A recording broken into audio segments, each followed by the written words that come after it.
Hello and welcome to the very first webinar Wednesday of 2021. Hope you guys have had an amazing start to the year. So today we're going to be talking about shipping or sourcing timelines when you are buying products from India. So Mark, Kevin, how has your new year been so far? Yeah, Happy New Year, Yeah. Megla, Yes. everyone. Happy New Year. And it's Yeah. just started again. I can't believe it's like the 6th of January already. I mean, boy, Yeah, nearly the The first time. week over. 1 week down Oh, already.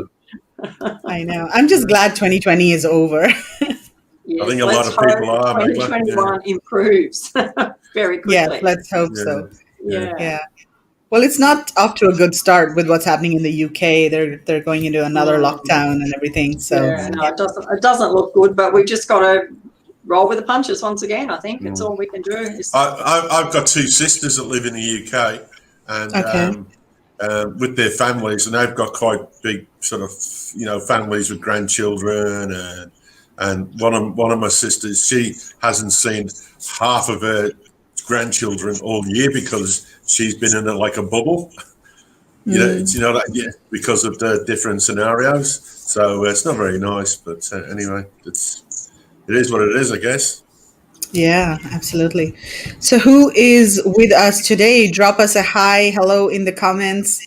Happy New Year to you. Tell us where you're joining us from. So today we've got a presentation that we are going to share with you, and we're basically going to talk about the entire process of sourcing products from India, right from starting to find suppliers, and what that entire journey looks like, and how much time you basically need to get your products into Amazon FBA, and when you start need working on your Q4 orders. Right?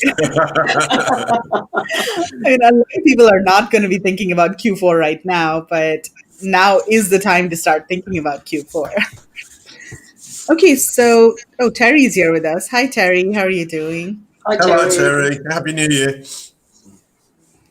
Okay, so let's get started. I'm going to share my screen and we are going to get started. So India sourcing timeline. So here are some of the topics that we're going to be covering. Finding suppliers, sampling, packaging, negotiating, placing orders, shipping. So these are just at a very high level, all of the key steps that you need to go over in order to get your products into FBA. So I'm going to start with the first one, which is finding and vetting suppliers.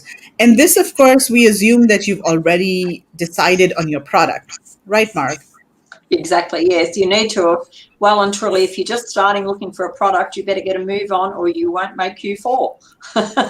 Don't procrastinate too long. Exactly. Now's the time to do your pre-research and decide what is it exactly that you want to sell. So Bill and Mary are here. Hi, Happy New Year. Happy New Year, Sharon. guys. Happy New Year, Sharon. Okay, so once you've decided what you want to sell or the category, then you need to start finding suppliers for that specific product. And there are, of course, lots of different ways to find suppliers in India. We've covered this quite a few times, but just to go through this real quick. First of all, Virtual India Sourcing Show. We do this show every month, and we featured, I don't know, how many suppliers have we got until now, Kev? Would you say about Wow. 100? Easily. Right? And plus the ones that we actually got in the background sort of wanting to come onto this in the future. But, we want to be sort of diverse and want to offer, see what people want us to show. And, because there's so much out there. I mean, how much do we cover, Megla? I mean, it's like, how long's a piece of string? I mean, there's so many great things and so many different products, even in the house, in a household sort of product. I mean, there's so many of them. But India it's quite unique in some of the products that they make. So, we've often asked the audience to, excuse me, let us know, if they would after a particular product that we could sort of look into our crystal ball in our little black box and sort of bring out a factory that maybe make those products for you and bring them on the show and get them to. There you go. Thank you for that, Yeah. Megla. So this is a Google Drive where we've saved all of the catalogs that suppliers have given us, all of the contact information of all of the suppliers that we featured. So what you can do is just bookmark this link and then go check it every month after we've done the VITS show, and it's updated on an ongoing basis. So in case you're getting stuck and you don't know what products to source, you can also get some ideas from the catalogs over here. And then, of course, we have sourcing agents. I mean, if you're not able to find suppliers, there are vetted sourcing agents inside of our group. There's SubSource, Panoramic Sourcing, Veritas Sourcing. I mean, those are the three people that sellers in our group have worked with, and each of them specialize in different product categories. So, or you can go search for other sourcing agents as well. There are so many tons of sourcing agencies in India. Then, of course, just go to Google and try to do a search there. Just be careful that you are looking for and you are approaching an export focused supplier. That is very important. And then the three main websites that are there for sourcing, for looking for suppliers or exporters are Alibaba, Global Sources, and IndiaMart. Now, Alibaba and Global Sources are more of the export focused directories, and IndiaMart has a lot of domestic focused suppliers as well. So I would avoid IndiaMart as much as possible. That's only sort of the last resort. And even if you do use IndiaMart, you have to really vet the supplier really well and make sure that they do have export experience and they are a manufacturer, because a lot of companies on IndiaMart are trading companies, and it's really difficult to determine who is a trading company and who is a manufacturer. So IndiaMart should be like your last option. And then there are export promotion councils. So these are government organizations that are tasked to increase exports in certain categories. For example, there's an export promotion council for handicrafts. There's another one for silk, for leather, for cotton. So you can just Google their websites, and they usually have a list of exporters on their websites. And maybe the list will be very long, and it's possible that the information might not be up to date, but at least you have a good list to start with, because you know that all of these companies are exporters, because only exporters are allowed to join these councils. And the council has actually done some sort of vetting on these suppliers to ensure that they are indeed exporters. So that is a good place to start with as well. Of course, there may be some trading companies over here as well. So just keep that in mind. And then Delhi Fair. So if you are looking for home decor or gift kind of items, then Delhi Fair is a really good place to go. Of course, we can't travel to India right now, but they are hosting this fair virtually. And in fact, they have announced that they're going to host a physical fair in March. But let's see what happens. And I don't think we'll be able to travel there in March. So if they do host the physical fair, it's mostly going to be just local buyers who'll be able to attend the show. And but they do have their exhibitor, yeah, they do have their exhibitor list online.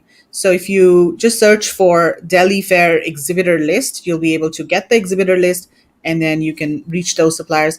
Again, this fair is organized by an export promotion council, and only suppliers who are registered with the council, who are real exporters, can exhibit at the fair. Yeah, Kevin.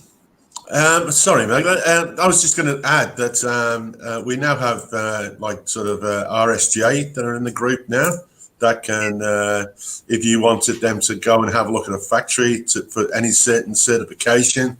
There's also VTrust. I think we sort of interviewed them as well, and Absolutely. these services can actually delve deep into.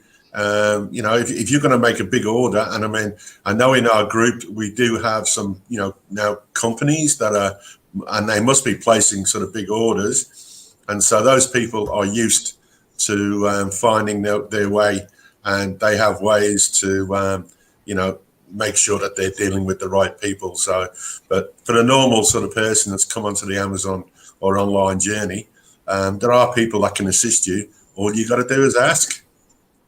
Exactly. Yeah, and it doesn't cost a lot as well. I mean, if you found a really good supplier and you want to vet them, all you need to do is ask RSJ to do a factory audit. And it Yeah. costs a couple of $100s. I mean, if you're placing an order worth, $20,000 or something, if you're putting in that much money, then a couple of $100s is nothing. So I think, some people are a bit, they don't want to invest too much upfront, even in inspections. I think it's an additional cost. But I mean, this is a business, right? You can't really treat it as a hobby. So these are And expenses that you have to. especially now, Megla, because we're sort of locked down, we can't travel. I Yeah. mean, in the past, we could jump on an aeroplane, we could go and meet those people, whether it be in China or Vietnam, India.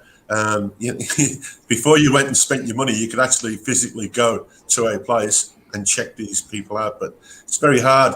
But another good one is Zoom. You can always Zoom and have Yeah. Zoom meetings and get them to do a walk around. There's many ways to sit down and talk through your product, your order. You can learn a lot by sitting down and doing a Zoom as well. So Yeah, I totally agree with that. I think that's one of the first things that you should do. Like once you have identified a few suppliers and shortlisted maybe two or three that you really like, yeah, get on a Zoom call with them and see their factory, their products, and just talking to them will give you, and it will also give you an idea of how well they know the product. If you ask them questions and if they kind of stutter or if they're not able to give you direct answers, then it's very clear that they're not familiar with the product or maybe they don't even manufacture the product.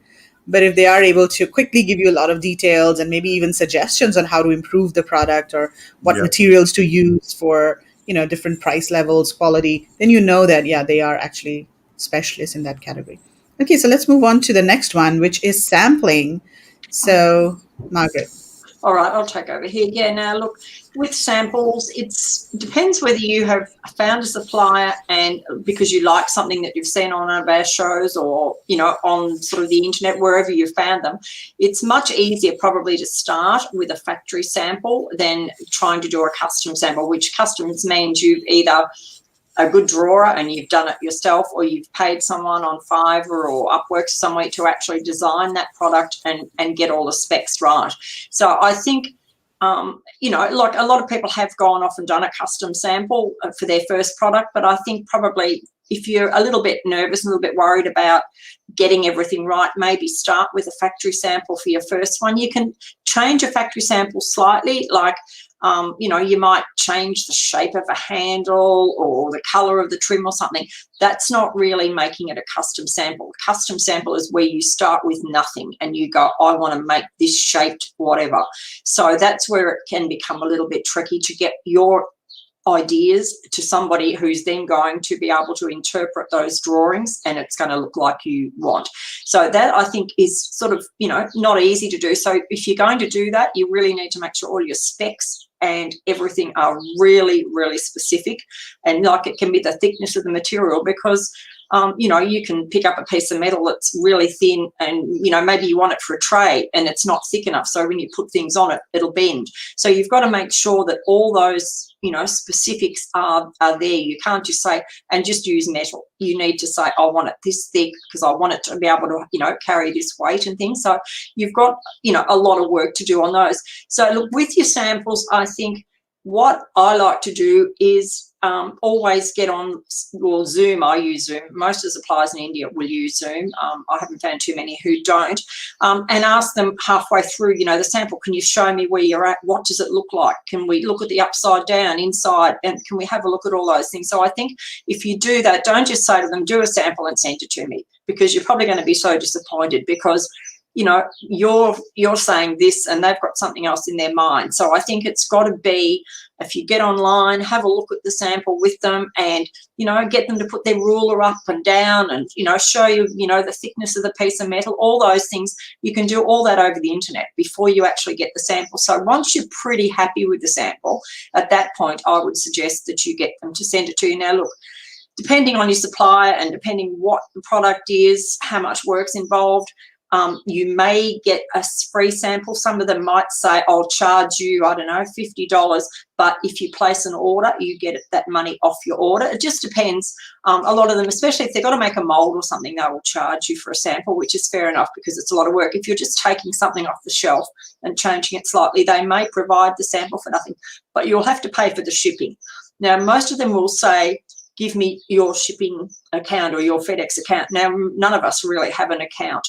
So what I try and do is if you say to them, can you use your account and add that to my bill? And I'll pay you, now with transfer wires or whatever, depending who you're dealing with, because I think that way then, it's much cheaper than trying to get it shipped yourself, because you get charged a lot dearer than any of the factories would, because they're used to shipping stuff around, so they'll know who to use, particularly in India.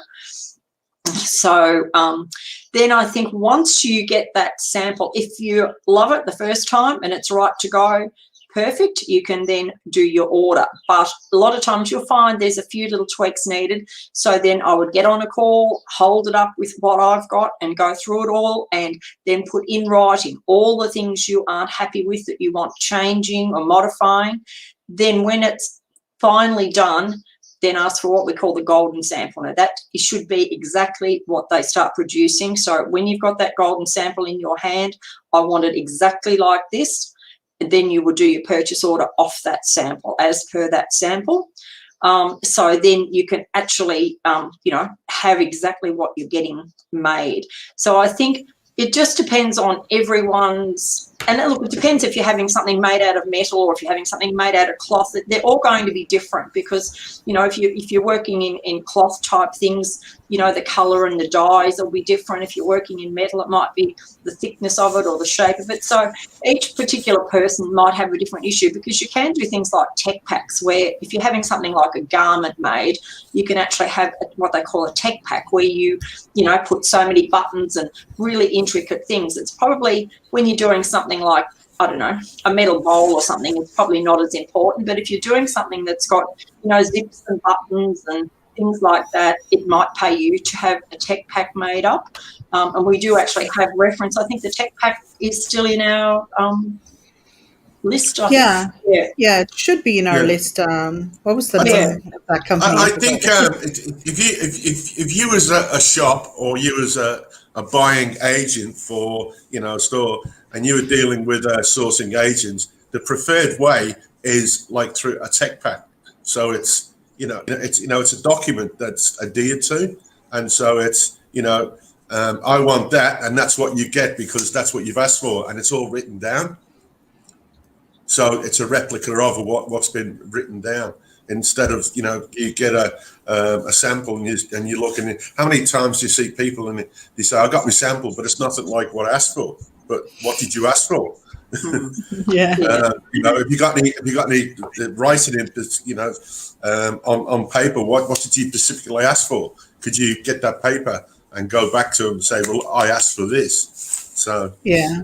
And I think I remember that webinar that we did with her, the lady who did tech packs, and the tech pack was so detailed, like each and everything, including the width of the stitches, or the width between the stitches, and like each and everything was very, very detailed. So it was like a sort of a quality steps, like a QA in steps as well, because it was written down, but also as you go through the different steps, once you go through that step and you say, yeah, well, okay, that's good, and then you go on to the next step. So like a QA, it's sort of a little bit of a sort of process. Yeah, I think that's a good point. And you can send that to your inspection company then, because then they have something to check the actual products against. Yeah. Okay, so let's move on to the next one, which is packaging. So Kevin, this is yours. Yeah, this is all mine. So where do we start with packaging? Well, for us, we start with packaging. Once we've got our sample, then we start looking at how are we going to package that sample. We would normally send our sample to our packaging people, and then we would get our packaging designed around our product. We already know how for our brand, how we use that box, and our brand and our artwork, we use the same sort of boxes, same strength, and the same strength boxes that we use. We do this because Amazon, your packaging goes on a journey, so you have to make sure that your product lasts the journey and lasts what happens to it along the way.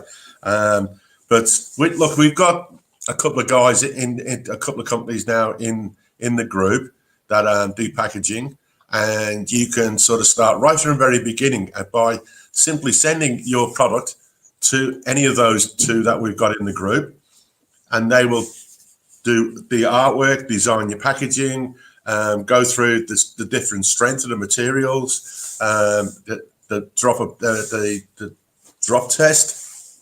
Now, some of them don't do artwork, so you might have to engage a third party to design from your logo, perhaps, the type of material that you want for your box. Now, you can do all that through a third party. The artwork, you can engage someone simply even from Fiverr and get them to do, which is quite cheap, Margaret, isn't it? With yeah, Fiverr, look, I think to get something like a box design, it's probably, I don't know, it might be $40 to get the AI file and everything done if you just want, like, depending what you want. And I don't believe, you're saying on Amazon, you're not putting your goods on the shelf in Myer or one of the department stores where people are going to buy it because it's in a beautiful box. Most of the time, they buy it and then see the box. So to me, to go to too much trouble, I think it's sort of a bit of have it nice but keep it simple.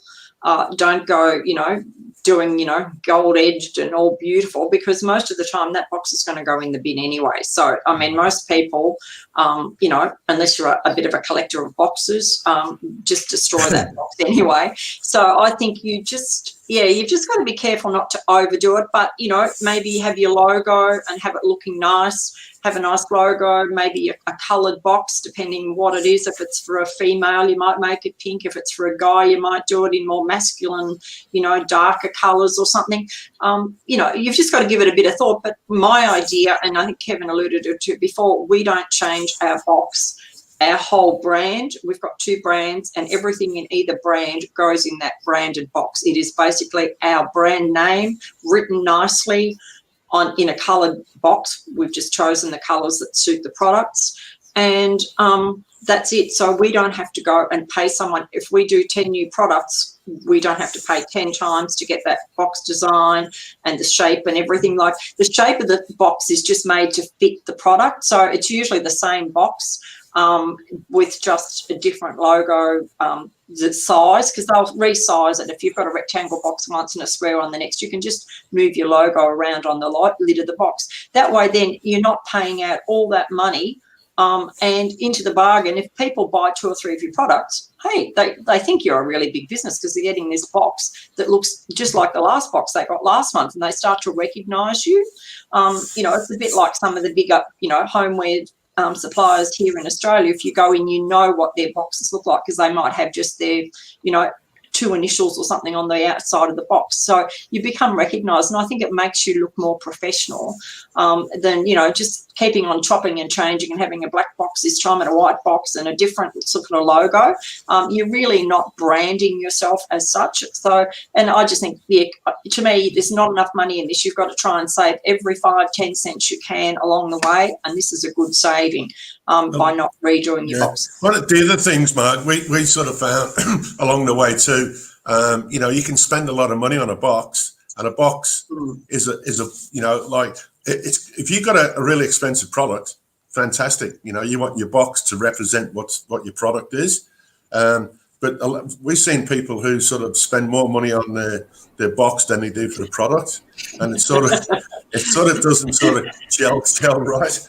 Yeah. Also, if it's a giftable product, I think you want to make sure that it's a nice looking, sturdy box. Yeah. And the other thing too, we find a lot of people, once you've decided what sort of box you want and the artwork, then if you get yourself, like a die line, and you can get that die line and you can take it to any box manufacturer anywhere, because we've had, sort of people have come to us and said, can we have your packaging guide? Well, if I'm in Delhi and getting manufactured, and then the other guy is in Chennai or down the south of India, that's a hell of a long way to take your boxes to the factory. So you need to sort of be able to, give them your design, which is a die line of your box, and that printer, you can make it anywhere. And if you can find someone that's close to your factory, perfect. So you save a lot of money on because don't forget those boxes. If you've got to take them from Chennai to Delhi from your printer, you pay the money, you pay the cartage. The factory don't pay. So just things like that. Yeah. And the other And one, then, yeah, oh, Magla, go ahead. sorry. No, go on, Kevin. And the other one was cartons. People get the shipping cartons. People get confused with the shipping cartons. Now, your factory will once you know your box size and how many products go into the size of your shipping carton, your factory will then manufacture those shipping cartons around your product boxes. Right, and a lot of people get sort of confused of how many go into a shipping carton.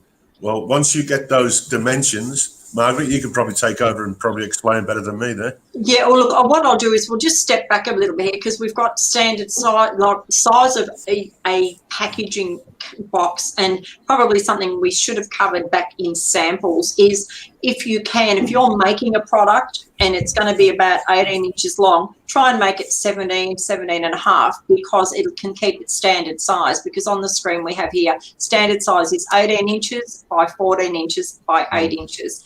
Now, if you go to 18.1, it can add about $4.50 to every single product you have in Amazon. And it's happened to me because Amazon decided my box is 17.75 for a specific reason. My product was made 17 to fit in the 17.75 box, etc. But when Amazon got there, they decided that their rule is a bit longer than mine, and it's 18.1. So we've had a little bit of a conversation with Amazon, and now it's 17.9, funnily enough. So they've had to refund me $4.60 for every product I sold in the interim, and now my fees are back down to what they should be. But I mean, that's a big chunk of your profit. If that happens to you, and you're basing it on a standard size and you make something that's 18 inches, you're gone, because 18 inches, while you put it in a box, the size of the box, and Amazon always have a fun. They've got a different ruler to the rest of the world. Yeah, they've always be slightly larger. Yeah, they've got an elastic ruler, Mark, haven't they? And I mean, it's not just even if you get to 17 and a half to 18. I had a few people this week coming to me saying that, their fees have gone up 40 cents because, you might think your product is 10 by 10, but Amazon will say it's 10.2 by 10.2.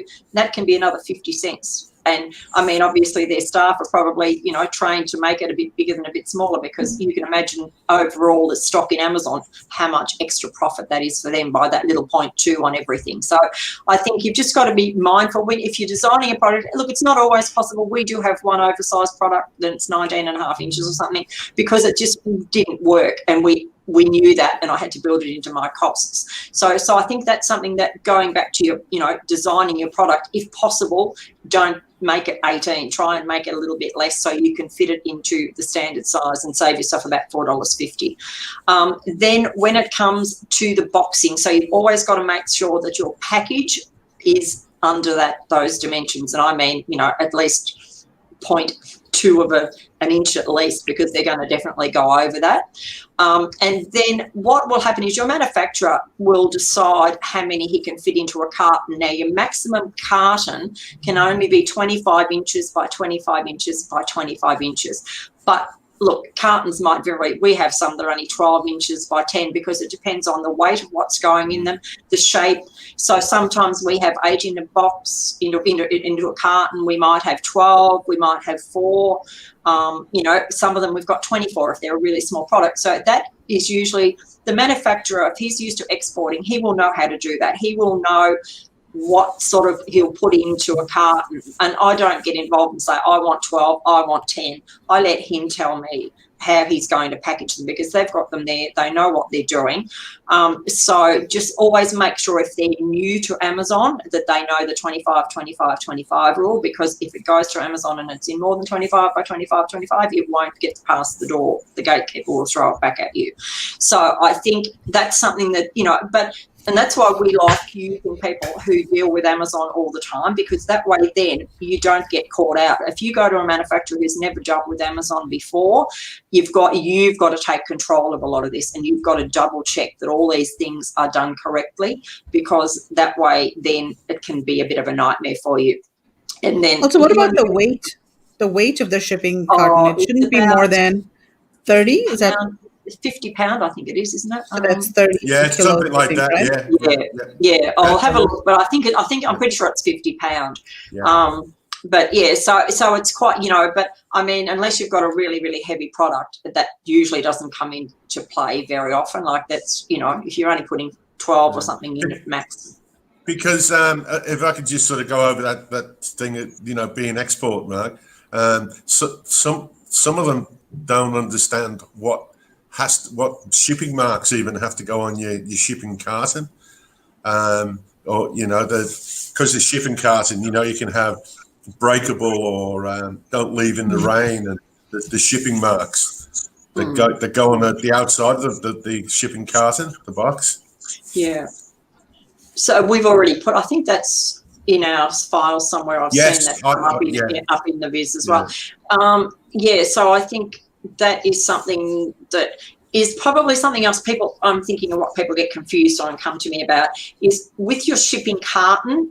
If at the moment, most of you won't be going into Amazon because of the 200 rule and all those things. So you'll be going to a 3PL. If that is the case, your carton doesn't mention Amazon, doesn't have anything to do with Amazon on it. You don't do a shipping plan with that carton. What you do is you get your destination. So if it's going into a 3PL, the 3PL's name and address on the carton, and nothing else goes on there at all. And you don't do your shipping plan, and especially now because Amazon have just changed the rules and a shipping plan only lasts for 90 days. So if you do your shipping plan before, or when you're ordering your goods, before it gets into Amazon, that shipping plan is going to be cancelled and you're going to be in all sorts of trouble. So I would suggest now you do not do a shipping plan, especially if you're going into a 3PL, until you have the goods at the 3PL or they're on their way from the port to the 3PL. Then you do that shipping plan. And at that point, then your 3PL, you print out the Amazon labels with your FNSKU or the SKU number on it. And Amazon will tell you what warehouse it's going to. So it'll have, AEB8 or AW1 and how many labels. And then the 3PL will stick those onto the box. If by chance Amazon changed the rules and we can put 500 of anything into Amazon during the year, and you're doing a shipping plan from your manufacturer, once again, you're going to have to wait till almost the shipping is about to leave. I'd only do it 2 weeks or 3 weeks before, because if it gets held up somewhere, you're going to be in trouble. So at that point, you would go on and do your shipping plan and send your supplier those shipping labels, and they would put them onto the cartons for you. So then your 3PL does not go on the carton, only Amazon goes on the carton. So that's something that you've got to sort of think about, but I don't think too many of you will be going direct into Amazon at the moment because it's just not working for too many people that I know. So that's just something else that I was sort of thinking of. Do you want to go back, Kev? Or... Do you want to also talk about barcodes, Kev? Barcodes are made in India. Yeah, well, on the packaging, we simply... we have artwork that encompasses the barcode, and made in India, whether it be China, made in Vietnam, wherever you're getting the goods manufactured, it must be on the boxes. Even your shipping carton has to have product made in. But your barcode, if you have a barcode, that is, which we do on our products. But you must have that on your actual product packaging. Yeah, and it's better to have a barcode from GS1 rather than put the Amazon's barcode on there, because then you can, just keep that barcode. And if you want to sell it on other platforms apart from Amazon, you can do that as well using that barcode. And also another tip, I think, Margaret, you shared somewhere, was that buy your barcodes from GS1 UK, because that's the cheapest. And those barcodes can be used anywhere in the world. Doesn't matter where you're selling or where you're based out of. Yeah, definitely don't buy Australian ones. We got caught, like when we very first started, we signed up with Australia and it cost us, I don't know, it's about $700 and something a year. to have our barcodes, whether we use 20 or whether we've got like 10,000 codes or something stupid they give you here in Australia. So I find that that's very annoying, but we can't really change now because that would mean we would have to redo all our packaging, all our products. We'd have to sort of do a changeover in Amazon. So we're stuck with that. But if you're starting out now, I think the UK is only like $200 or $300 for, like 50 or 60 barcodes. It's much, much cheaper. America's also a lot more expensive than the UK, and it doesn't matter where you buy the barcode from, as long as it's GS1, which is world recognised, you can use that anywhere. And that actually, the first part of the code is your specific brand number. And Amazon haven't brought it in force yet, but they have a rule that you're supposed to use GS1 barcodes. You can buy things like Speedy barcodes and all these pre-used barcodes, but that won't have your brand name. And if you get pinged, if Amazon decide to choose you and check your barcode against the barcode list, you can get caught for that as well, and you'll be in a bit of strife trying to resort all your barcodes out. So I think it's something. I know it's a cost, but it's something you must have. And GS1 barcodes worldwide, it doesn't matter. Then you can start selling that same product anywhere in the world with the same barcode. You can then go on to Walmart. You can sell it in Australia on Catch. You can do it anywhere, Etsy. So you've got a barcode that's acceptable anywhere in the world. So I think it's well worth biting the bullet. And if you use an Amazon barcode, you can only ever sell on Amazon, and you're really relying on them to provide that code. I'd prefer to be in charge of my own destiny with my products. Yeah. Right. But Magla, over the year, during last year, we did do a couple of in-depth interviews with packaging companies, didn't we? Yeah, you're right. We did. We featured one. Yeah. There was one company, Paris Offset, that we featured, and then the other one was EPAC India. So we've got two packaging suppliers. Yeah. And in fact, we are planning another webinar with a packaging supplier the week after next. So I mean, it's Paris Offset. Yeah, Paris Offset. We're bringing him back. Yeah. Okay. So anything else, or should we move on to the next one? Can we just do maybe strength of materials to pass the drop test? If people are new to Amazon don't know, when your shipping carton, it needs to be able to pass a drop test or your product, either the shipping carton or the product, from a meter. So if Amazon decide to throw your carton on the floor or throw a product on the floor, which they probably do quite often, but anyway, seeing them wheel out of the vans on all the little memes and things we see around, it needs to be able to not fall apart or your product break. So it's no good doing a piece of tissue paper thin box around a product. You need to make sure that it is sturdy enough and don't forget, it's not like if you're running a retail business, you buy something from the manufacturer, he puts it in a shipping carton, and the carton goes off the truck and comes in to your shop and you unpack it. In Amazon, it can go, it's going to go onto the ship, it's going to go off, it's going to go to the 3PL, they're going to pick it up, they're going to send it to UPS, and it goes. And if you ever track your shipment, it doesn't just get picked up from the 3PL and go down the road to that warehouse. It might go to 5 warehouses. So that obviously goes on and off trucks all around America. They must do it similar to their flights. They must have hubs, because I actually track mine quite a lot. And I go, my God, it's been to 5 places just to get down the road 4 hours or something. But that's how it works. So you can imagine how many times all these cartons and things are getting picked up, tossed around. So it has a bit of hard life. And then it gets into Amazon and it gets taken out of that shipping carton and put on the shelf.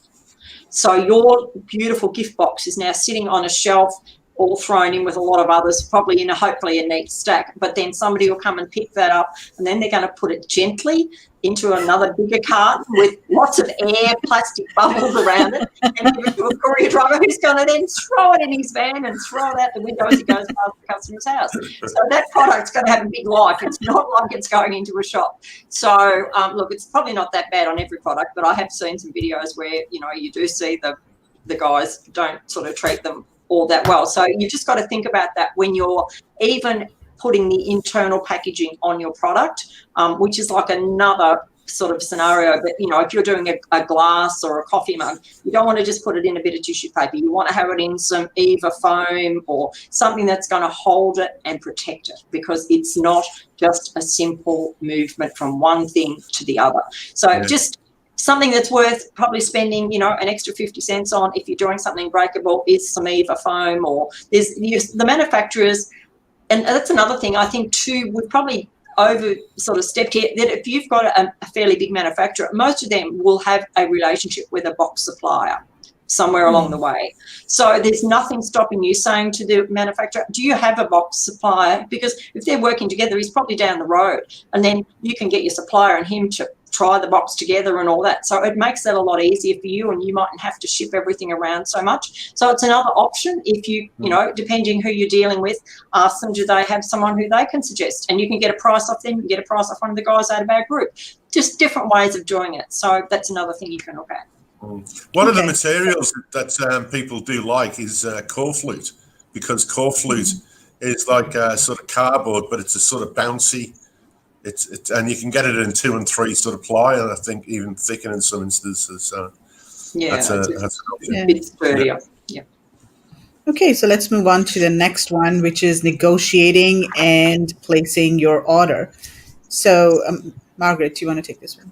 Okie dokie. Right. So look, when you are going to place an order, I know we promote India, you can get smaller orders, and you can get down, to 200. I don't really think that is a viable number, because number one, you're not going to get a very good price from your supplier, and you can hardly go to him, I'll just have 200 of those. What's your best price? Can you reduce it by another $2? Because simply, you're not talking turkey. You're just sort of, probably a nuisance to him, because to manufacture 200, to have boxes made and do all those things, it's not really something that is going to be cost effective for him either.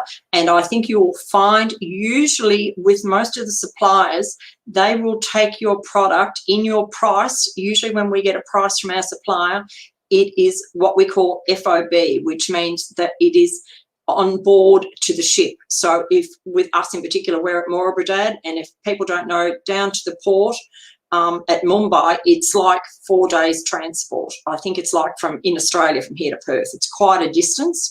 So if you don't have to pay for that, that is a big bonus, because if you get a shipping bill for that on top of your product, it's going to be quite high. So, but I know if they're only doing 200, they can't cover that cost, because it's probably more than $200 to ship it down there. So I know that they usually have a couple of $100 extra fee on them if you do a really, really small order.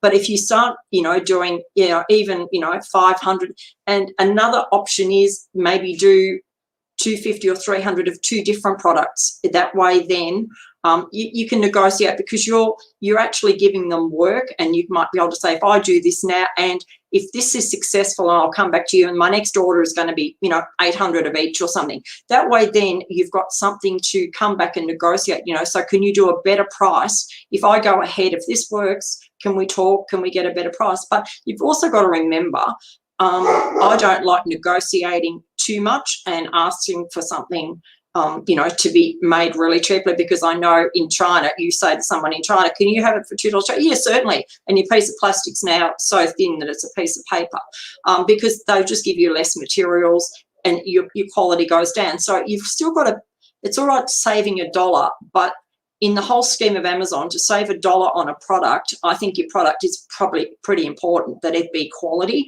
I think I'd prefer to skimp on other things than worry about that $1. $1 is not even one click on PPC. So I don't know. A lot of people worry about, saving 20 cents with a supplier. I think that that's probably not something that I would like to entertain. I prefer to pay good money for my product and get a decent quality product out of it. Then, just keep trying to save too much on your supplier. And obviously, look, as time goes on, you might find that your product takes off and you're ordering, 1,000 every 3 months or something. Well, then you can go back and say, look, because of the volume, and obviously then the supplier can negotiate. But I think you've got to prove yourself and get a relationship going before you just try and, get the price down and down, because it's the main thing you're selling is your product, and it should be quality, not cut. Because I mean, let's think about it. If somebody cuts your price in half, are you going to give them the same quality? You're usually going to cut a corner somewhere so as you still make some money too. Because let's face it, they're in business to make money the same as we are. And if you're paying, $2 or something for a product and you ask for a discount, it's not really, going to be the same product. So I think it's something that you've got to sort of, be careful of. Now, when you start to do your purchase order, always make sure you specify whatever you want that product to be. So, the color, the thickness, the height, and then you can put as per my sample, the final sample I've received. But you also want to just make sure, like, just say, we have our logo embedded on some of our products. So we want the logo and where we want it. We want it in this packaging. We want it in this particular. So everything you want and you expect, don't just think that, I told him that on the, Skype the other day or on, Zoom or whatever. They've got probably, 100 other clients all coming through after you. So they're not going to remember all these little things that you tell them. Or I want an insert. Did you remember I wanted an insert in my box? Did you design my insert? So I think all those things you need to have point form and very clear and very concise. Otherwise, you're not going to get the right information. Now, you can also, if you want to get a quality check done, we've got the ones in our group, but you need to, I would let the manufacturer know before you place the order, I want to have whoever it is do inspections. You might want to have, depending what it is, you might want the material, the raw materials inspected. You might want to have halfway through the manufacturing process. You might want to have it done at completion. I would suggest don't get it finished, boxed up beautifully, and then ask for an inspection. I know how our products are packed, and I would hate to ask our supplier to rip it all apart because he would have to repackage it. It's just a complete waste of money on everyone's behalf. So I think it's no point finishing it all, having it sitting in the corner and then getting an inspector in.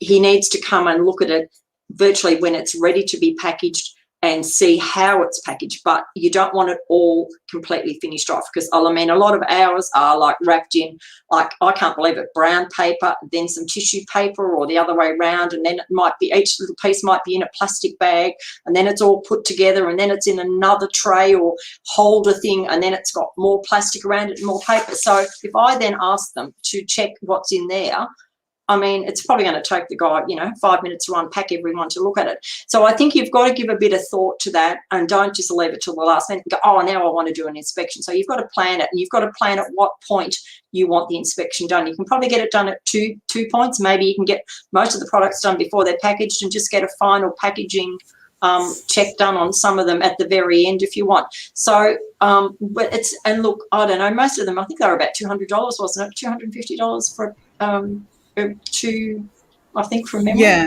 Yeah. RSJ inspection, I think I think they're like 220. Yeah, 220 or so. So yeah. And so it's not overly expensive, especially if you it's your first time with the manufacturer and you're not, and you're a little bit nervous yourself and you're not confident because you don't want to get it all to get over, into the US and the first, few products all get bad reviews because there's something wrong. So I think it's a bit of an investment, but, if you get it done the first time and then from then on you can decide, and look, if getting perfect, reviews, you don't have a lot of returns and things like that, maybe you just do it a bit more casually, depending on your relationship. And we always get our supplier to show us everything. We look at it on Zoom once again. Can you show us those things? Can you show us the boxes again? It's no good just, going off, yeah, that's fine. I think you need to go back each time and just communicate and let them know you're onto them. Don't just go, oh, she'll be right, mate. Yeah, you've done it before. We'll go ahead. You need to work together as partners, and they'll respect that as well. If the supplier objects for you to check something, there's a problem, because to me, it's part of it's a clear part of the process. Yeah. To have, it's like you want to know that the factory is a real factory. You want to know the supplier is a genuine supplier. You want to know that your products are real products, so to speak. But once again, we touched on the tech packs. and to actually, get the factory to follow your instructions, and that's the main thing. And you want, when you get someone to check all this, it's just a clear, sort of way of telling the factory that, hey, this is what I want, this is what I not demand, this is what I want, and this is what my customers demand, so to speak. Yeah. And some suppliers might resist getting inspections done, because I've heard, some suppliers in the group, Yeah. because they've had bad experiences with inspectors, or they think that maybe the inspector who's coming in does not know much about the product. And that's why what you said, Kevin, is so important, to really tell the inspector or tell the inspection company what is it that they should look for. So, for example, for metal products, are they scratches that they should look for, or maybe paint peeling from certain areas? And then what is acceptable to you? I mean, inspections is a big topic in itself, and we've done a webinar with RSJ inspection as well. But yeah, there are minor issues, major issues, and critical issues. So those are the three different types of issues that you need to outline when you're talking to your inspection company. And then if an order fails, if your inspection fails, then you need to decide what you want to do. And then you need to talk to your supplier. So once the inspection company gives you the report, then you need to talk to the supplier and figure out what are the next steps. If the issues are critical, if it's going to affect your sales, then you might want to get the product remade. But if it's a minor issue, then you might want to, just go with it. So that's a call that you need to make. And the inspection company will not decide for you. You have to decide together with your supplier what you want to do if the inspection fails. So that's just something to keep in mind. Okay. Should we move on to the next one? Yeah, I think we can. Yeah. Okay. Shipping. Small Yeah. orders. So, Mark, do you want to go with this one? Okay. Yeah, look, we've probably covered some of this back in the others as well, but I'll go back over this small order business. I just think because when it comes to shipping, what happens is if you just ship, say, 200 pieces, if it's large and you can't air freight it, or at the moment you don't want to air freight it, because I'm hearing that even small pieces of product are costing $8 with the amount of the cost of air freight at the moment. I was speaking to someone yesterday and she'd got a quote and it was going to be, $8 a product, and her product is very small. So it's probably a little bit too expensive to do. But then again, if you start doing sea shipping, once it's a little bit complicated. With air shipping, there will be some costs, but not as much as sea shipping. Sea shipping costs, there seems to be a lot more port charges, container charges, and all those things.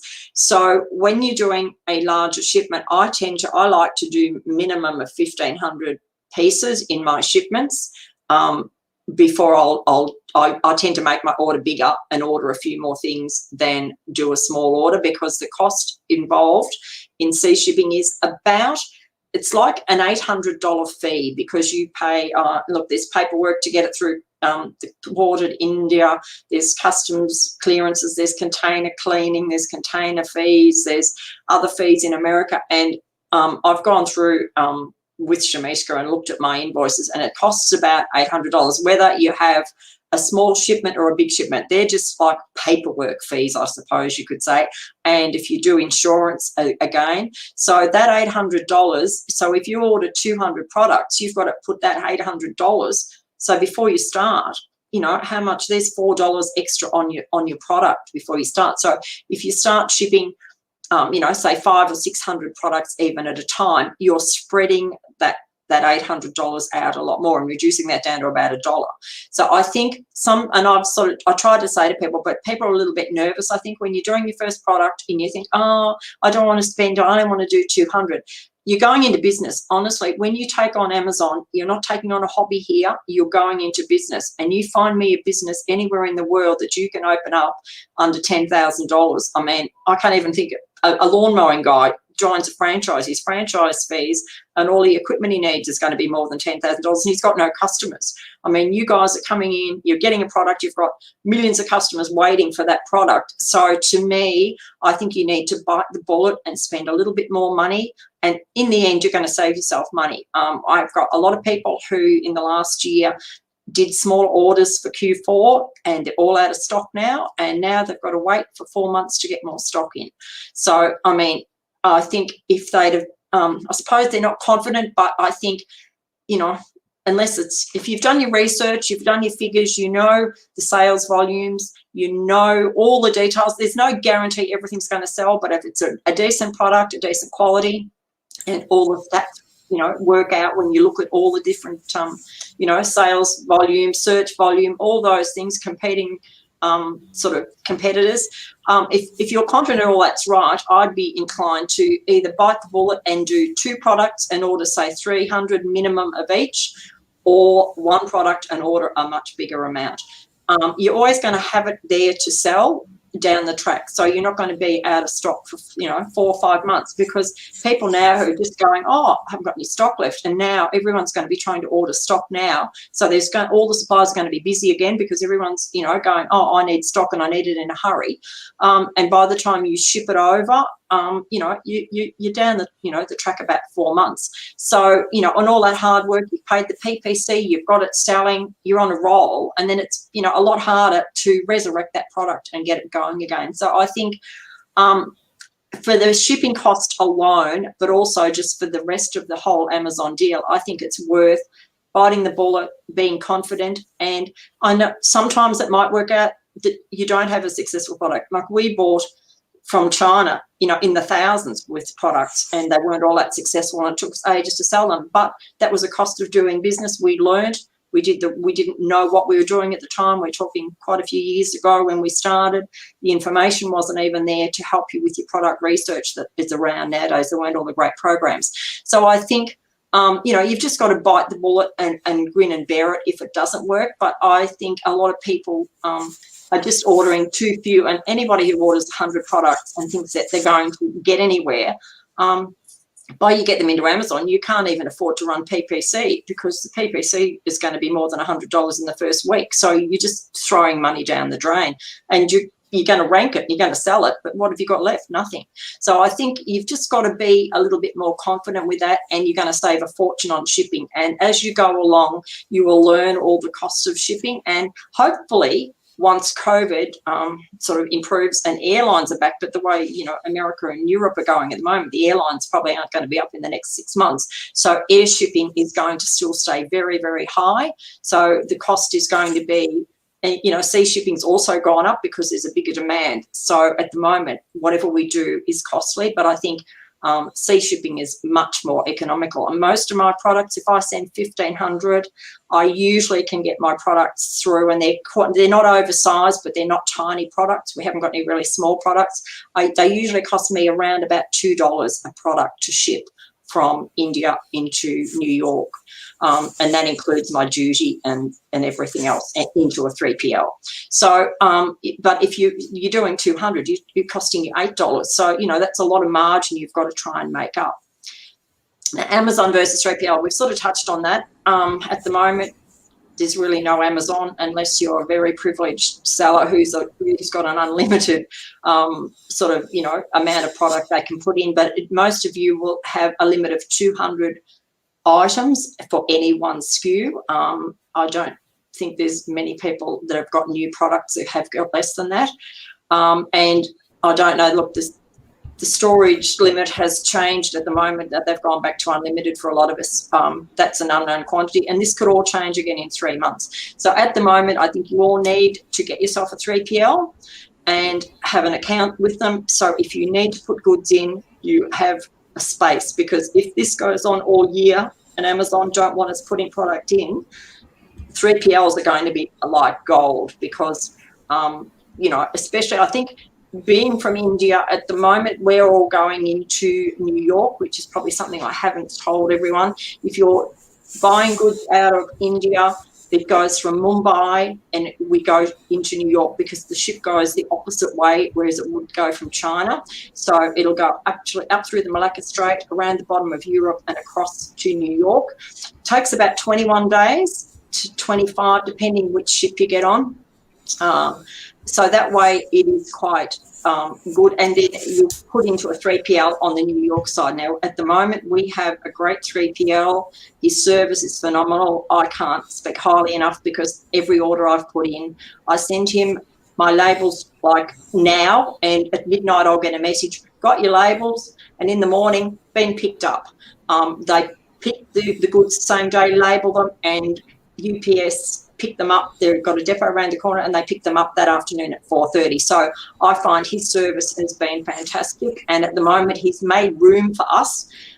We've got a little told him that we're all these Indian sourcing people, so he will still take clients at the moment. I don't know how full he's getting. I haven't spoken to him for a couple of weeks, but I think that's really good. But look, if you're coming from China at the moment, I believe there's 3PLs on the West Coast are just so full you can't find one. And be careful. I've read a lot of posts from people who have put goods into unknown little tiny warehouses or cheap warehouses, and UPS don't pick up every day. They might pick up once a month. So their goods have been sitting there sometimes for 4 weeks, and they just can't do anything about it because they can't get anyone to pick them up to take them to Amazon. So I think it's worth finding. Oh, there we go. Simon is the star. Simon is from DSP Warehouse. Yeah, he's our 3PL. So I think just be careful when you're selecting. Don't just go for someone who somebody tells you, oh, he's really dirt cheap and all this. Make sure, ask the questions. Once again, interview them. How often do US, pick you up your parcels? Do they come daily to your unit? Because I didn't realise, but apparently there's heaps and heaps that just they don't go and pick up from, because I think unless you're, I suppose, an Amazon storage warehouse, they don't have a run for you. Whereas, with Simon, they know every day at 4:30 they go, the truck arrives and takes all our products. So I think it's worth, asking those questions. If you want to find somebody else or you can't get in anymore, always ask the question, how often are they, does the courier pick up from here? Because you don't want to be stuck and have your goods in there. And I actually read 2 posts yesterday from people who were saying, my goods have been there for over a month. I've missed Q4 and I just can't get anybody to pick them up. So you don't want to be in that predicament as well. Now, labels for cartons. I think we've covered that. We've covered that. Cartons on. Now, time frames for sea shipping. Now, going out of India with sea shipping, if you're, depending where you're coming from, if you're coming from Delhi, Moradabad, anywhere up the top end, I suppose, of India, it's about a 4-day trip down to Mumbai. If you're coming from Chennai, I think the ship actually goes from down the bottom, doesn't it, Megla? Am I correct? Yeah, it's a different ship, and I think it takes a little bit longer because it actually stops it goes a different route. But most of you who are coming from any of the normal sort of shipping areas around the top half of India, which most of the manufacturing is done, you will find that it takes probably from when the manufacturer leaves his place, by it gets down through customs and a ship picks it up. It's usually about 5 to 7 days, because obviously your goods get there and there's not a ship just sitting waiting for you, and they can't book it into a ship until it's arrived. So it usually takes about 7 days for that point. Then it's 21 days from there into the port at New York, and usually it's sort of 2 or 3 days and it's off the ship, it's cleared customs, and it's over to the 3PL. So that's the general. I have heard that it's a little bit slow at the moment, that the ports are congested in New York. I don't know whether that's a COVID problem, whether it's a Christmas problem, but it is a little bit slower just in the last couple of weeks. I think also, Mark, there's a lot of with containers and what they call the chassis. There's not enough chassis to move the containers. There's a lot of different issues. At the moment. At the same time, But hopefully by everyone, does their next order, it might be sorted out. Hopefully. Hopefully. Yeah. So, okay, should we move on to the next one? Okay, so this is the sourcing timeline. But before we get into that, do you want to take a few questions? Yeah, I think Mark? we should. What have we got? Yeah. Okay, I'm just going to stop my... Okay, hi guys, how are you? Where is the best manufacturer address we can get? Is it good in India Mart? Please advise. So, Donna, we covered this at the beginning of the webinar. I guess you missed that, but India Mart should be your last resort. That's what I would recommend because there are a lot of companies that focus on the domestic market in India Mart. In fact, even the prices that they mentioned are in rupees, not in US dollars. So, that should give you an idea of how domestic focused they are. So, if you do find a supplier on IndiaMart, just vet them very carefully and make sure that they are export focused. Okay, Wendy, Makela, hello, and Kevin and Margaret. Is that the web page for catalogs at the bottom? Yes. So, Wendy, we don't have a website yet for this, but we're But getting we there will. soon. We're getting We there. will. Working on it. So, this is actually a Google folder. And if you go in here, you'll see all of the catalogs, Viz catalogs organized by month. And there's also a PDF over there that has contact information of all of the suppliers that we've featured in Viz in the past. Okay, how are you managing shipping multiple SKUs under one BOL? Are you getting DDP direct to Amazon or go through Simon for breakdown and dispatch to FBA? How Okay, do you do no, that? if you use Sea, which is our shipper who we recommend, they'll handle, like I do 10, 12 SKUs on one shipment. It all goes on one BOL, and then they will, at their office, they have an office in New York, they will go through and mark appropriate fees for each product, Product. depending what code it's Im- got. import And duties. Yeah. yeah, and then the import duties will be applied. And look, they've been excellent. I find that they're very good doing that. And I mean, it hasn't been very expensive for me. They find very good codes for me, which I'm grateful for. So then everything else is then paid. So then you pay that to the shipper when the goods are like dispatched from the port back to your 3PL. So, and it would be the same if you went into Amazon, you could do the same situation where Sea Air would handle your shipment, they would do the customs and then clear it and ship it to Amazon. So it wouldn't make any difference. We don't do DDP at all. We tend to just do the goods and pay the duty at the American end. I've found that so much easier. I think DDP is used a lot more in China. China. But I haven't heard DDP being used very much out of India at all. Yeah. And like your 3PL has nothing to do with the duty. It's got to be the shipper who you, I suppose, appoint to act on your behalf, and they will do all the customs clearance, all the appropriate paperwork. Look, it's pretty seamless. I mean, I just get my supplier to give the shipper all the BOL and a list of all the products.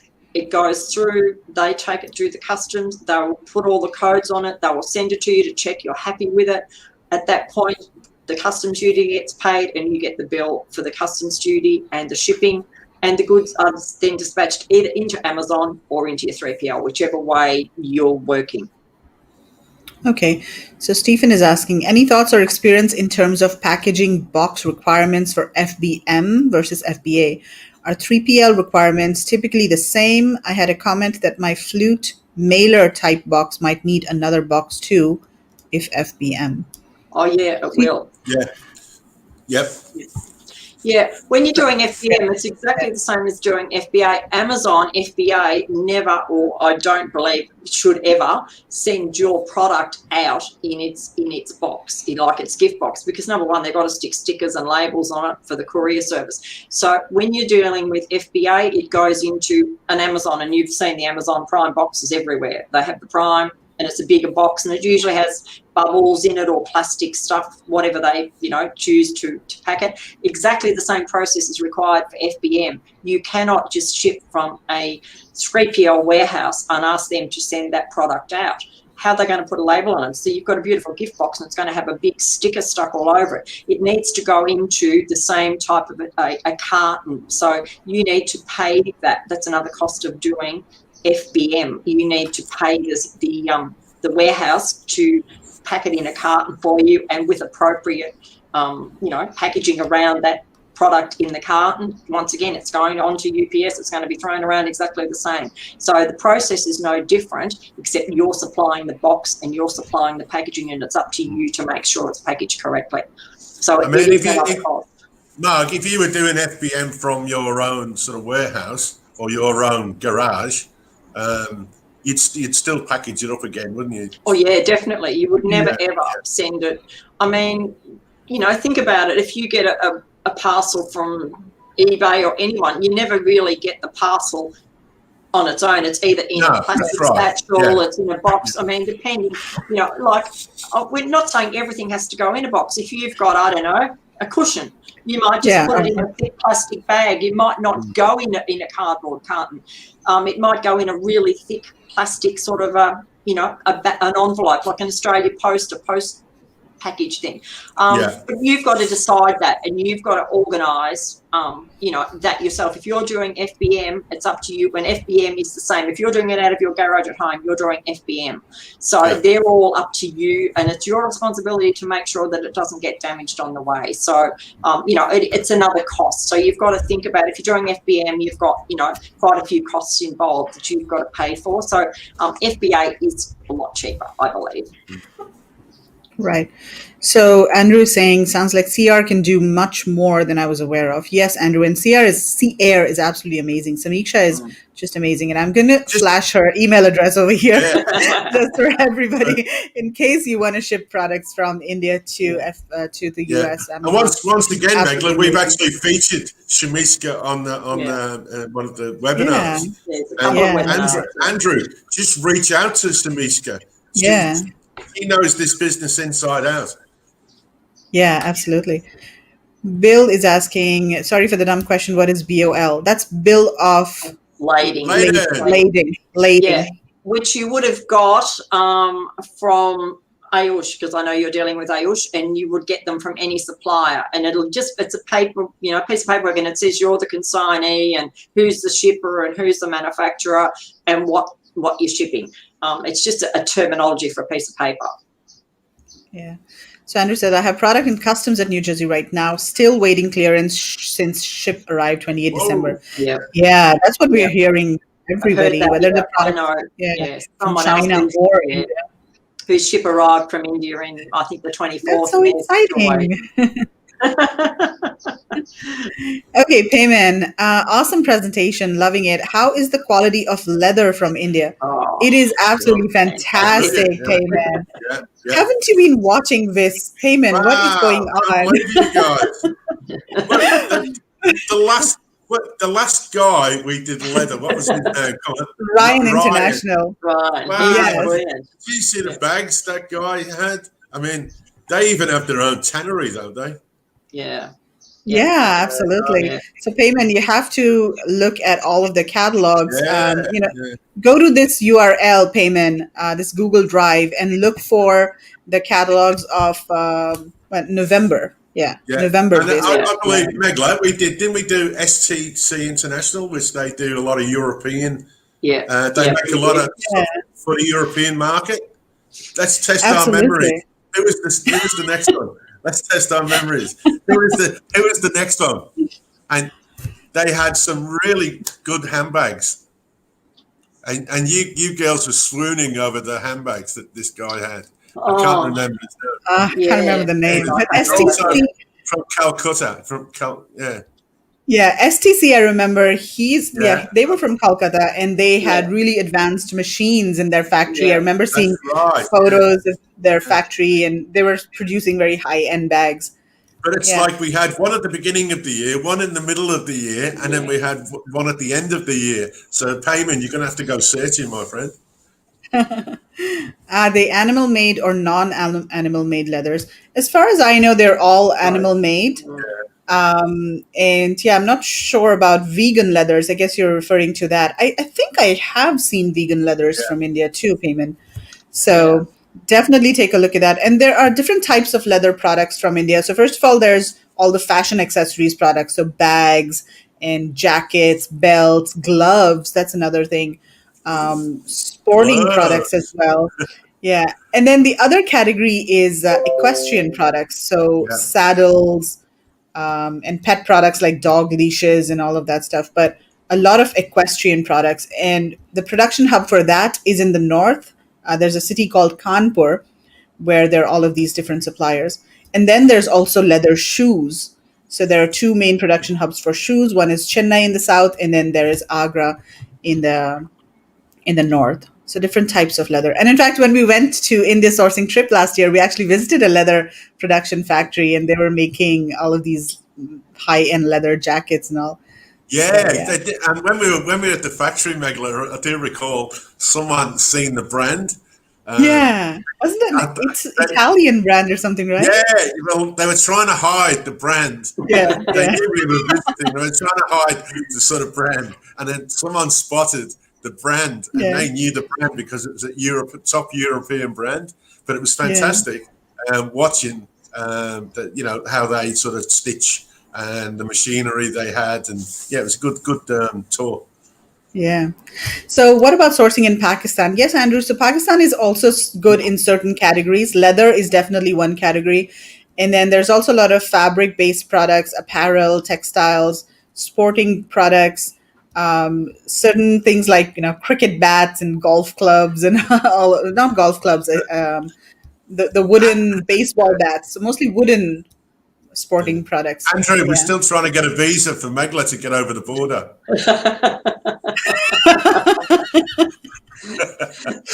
Yeah. Yeah. Sorry, Okay. Megla. Yeah.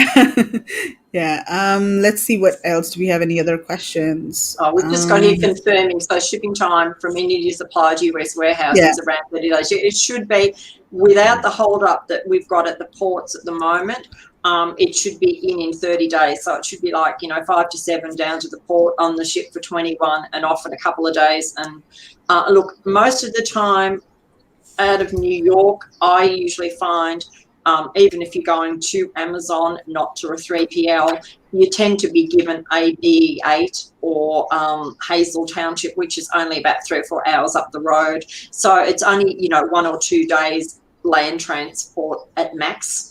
You usually don't get, unless you've got an odd product that's not sort of common, and Amazon for some reason want to send it somewhere obscure as well. But most sort of home decor type things and all those sort of products usually end up staying within, 2 or 3 hours of the port anyway. So, and the other good thing, Mark, on the eastern side, there's a lot of fulfillment centres that are sort of, there are, because the states are closer together on the eastern side. There's a lot of fulfillment centres that are close by. Yeah. So, I remember 125 into 4 into 3 inches. Oh. Have you put that through the profitability calculator? Yeah, and I mean, what is that product? It's like a very heavy. What is that musical instrument from Australia? Digit or New Zealand? Didgeridoo. Yeah. 125 inches. That's very long. That's very long. Yeah. I don't know. I don't know what that would be. That's got me curious. I don't know. What is it? 120. A tree. No? A tree. A Christmas tree. 5 inches. What was it? 125 by 5 by 3, is it? By 4 by 3. 125 by 4 by 3. 4 by 3. Hang on a minute. 125. Yeah. I'm going to have a look at this. So Andrew's saying, still looking for a tech canvas supplier.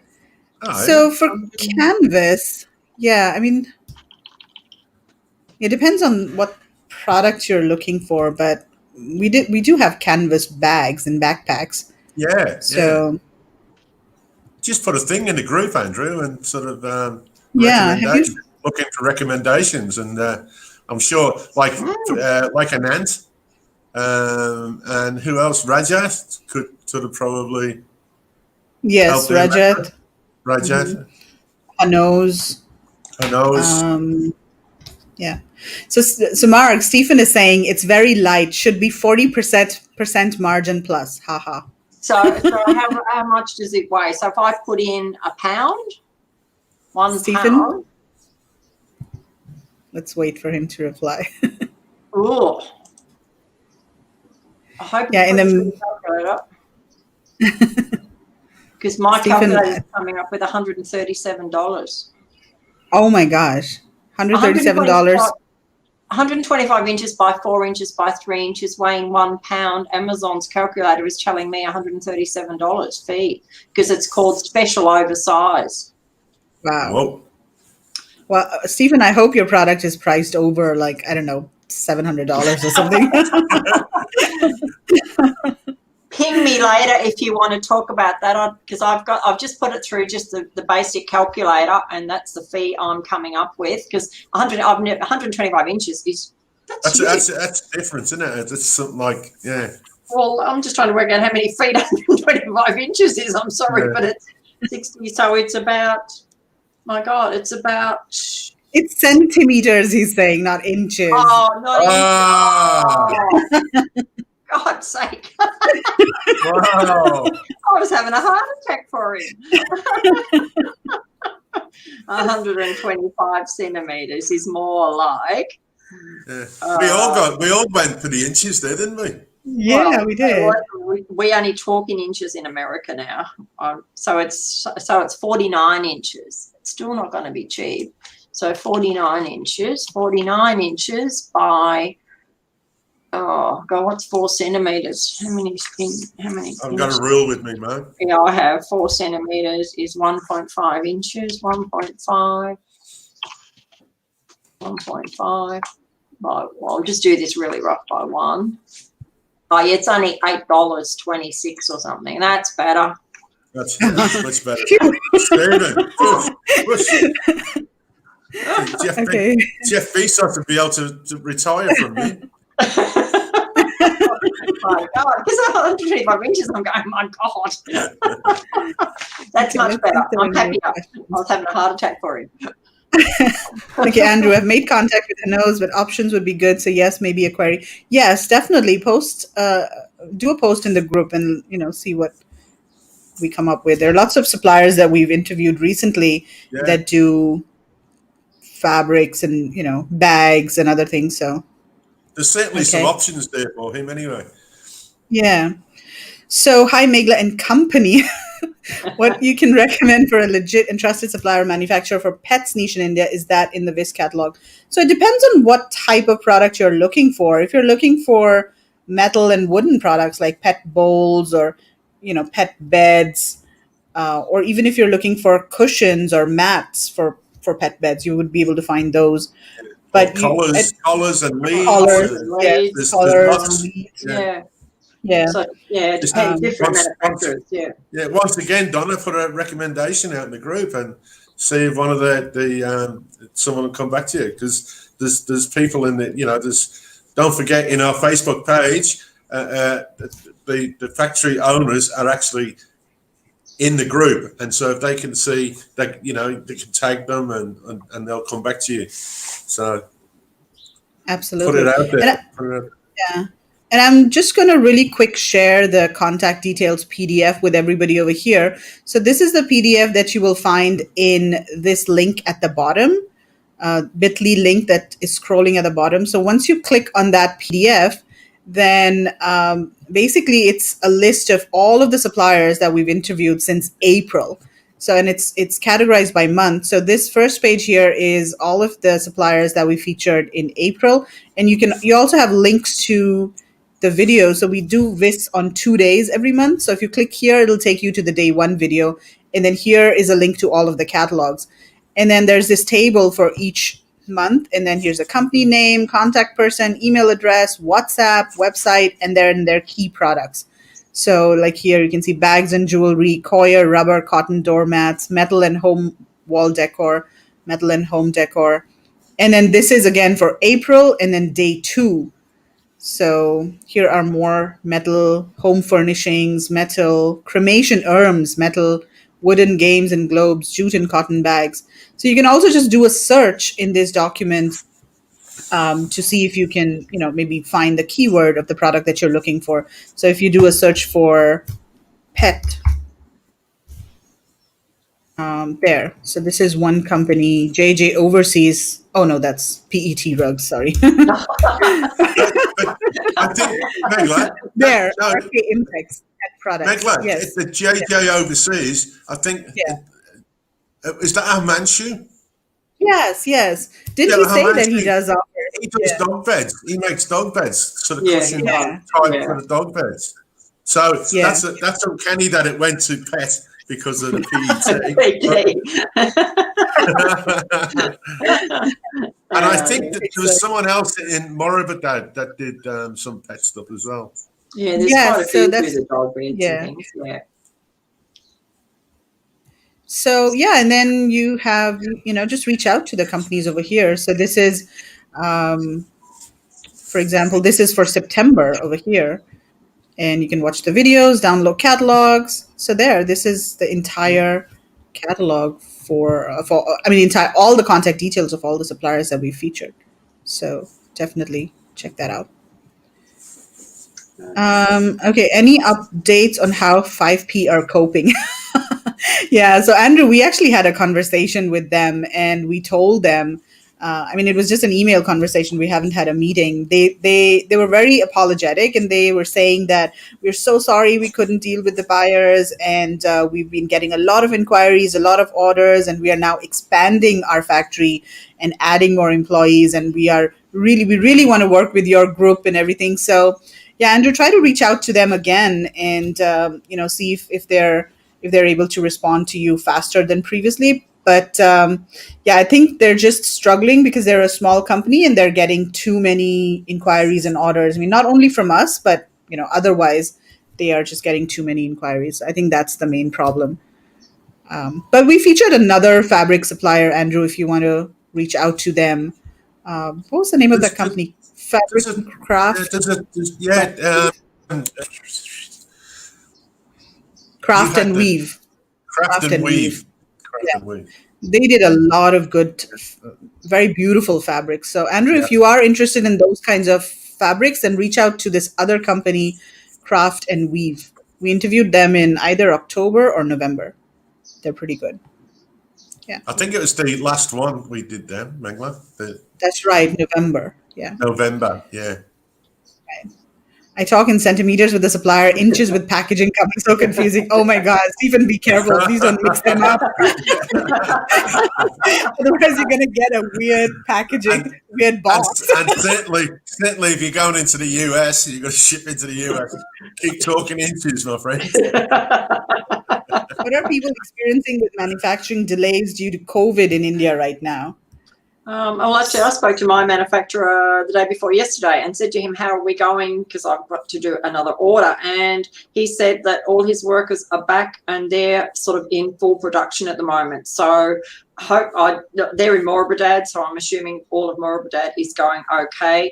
I can't speak for the whole of India because I don't know what's happening down the bottom, depending where you're dealing with. But he was, sort of didn't seem to have any problems because they did have an issue last year where a lot of the workers went back to their villages because of how bad COVID was, and they were slow to come back, but they seem to now have them all back. So he's, he's quite happy that, they're back into full swing. So. Yeah, and that's what we are hearing from other suppliers as well. I mean, there are instances where maybe a worker is tests positive, and then they have to shut the factory, or maybe a section of the factory has to be shut down for a couple of days. But otherwise, they're mostly up and running, and that there aren't too many delays, but there are shipping delays. Of course, that's what we are hearing mostly. That's right. Thanks, Craft and Weave guys. Okay, so let's go over our last question. Can we just go back? Andrew's asked, Amazon kept pushing my small oversized to the West Coast. Andrew, are you putting down, where are you putting where the shipment's coming from? If you, I don't know whether we've discussed this on any of the group, but when you're doing your shipping plan, you should use a US address on the coast you want to go to. So if you want it to go into New York, I would be putting like our DSP warehouse address on your shipping plan. It doesn't mean to say it has to come from there. It just, when it's Amazon asks ship from, just put that address and then you should get the same coast. Unless your product is something really different and they particularly want it, because you also should be probably getting like you're putting from DSP, are you? Yeah, okay. Yeah, that's maybe it's your product, and normally they would split that shipment into 3 and you would go to 3 individual warehouses. That's normally the way with oversize. It goes to 3 warehouses. I do have a small oversize and I get the furthest away I think I get is Texas. But I usually get 2 around Philadelphia, 1 in New York and 1 sort of somewhere, just not that far away with mine. So maybe it's your particular product that they, for some reason, it sells differently over the other side or something, and that might be the reason. But yeah, that's just a tip for anyone. If you are shipping out of India direct into Amazon, don't put that you're shipping from India, because they will send it anywhere. If you put down that it's coming from, you can use a friend's address. It doesn't have to be a 3PL. It can be any New York address on your ship from list in your Amazon when you're creating your shipping plan. Hopefully then you get a warehouse on that East Coast. There's no guarantee, because they can do some funny things. But yeah, so it's a product that's a bit heavier and also want it to West Coast. Split into 3 shipments. Yeah, it always gets split into 3. I don't know. Oversized, yeah. Yeah. Okay, so let's talk about our sourcing timeline. And the reason this is important is because we want you guys to start thinking about Q4 from now, because it is going to take a long time to get your products in, especially if you are developing new products and you have to start from scratch in terms of, getting samples. And if it's a new product that you are launching, then you have to start thinking about it now. So this is the entire timeline, and we're assuming that you have your product, right, Mark? So we were kind of assuming that you know that you're ready to go. If you haven't done that, your product research and all, if you haven't done that, then you have to, maybe add another month to it, or depending on how much time you want to spend on your product research.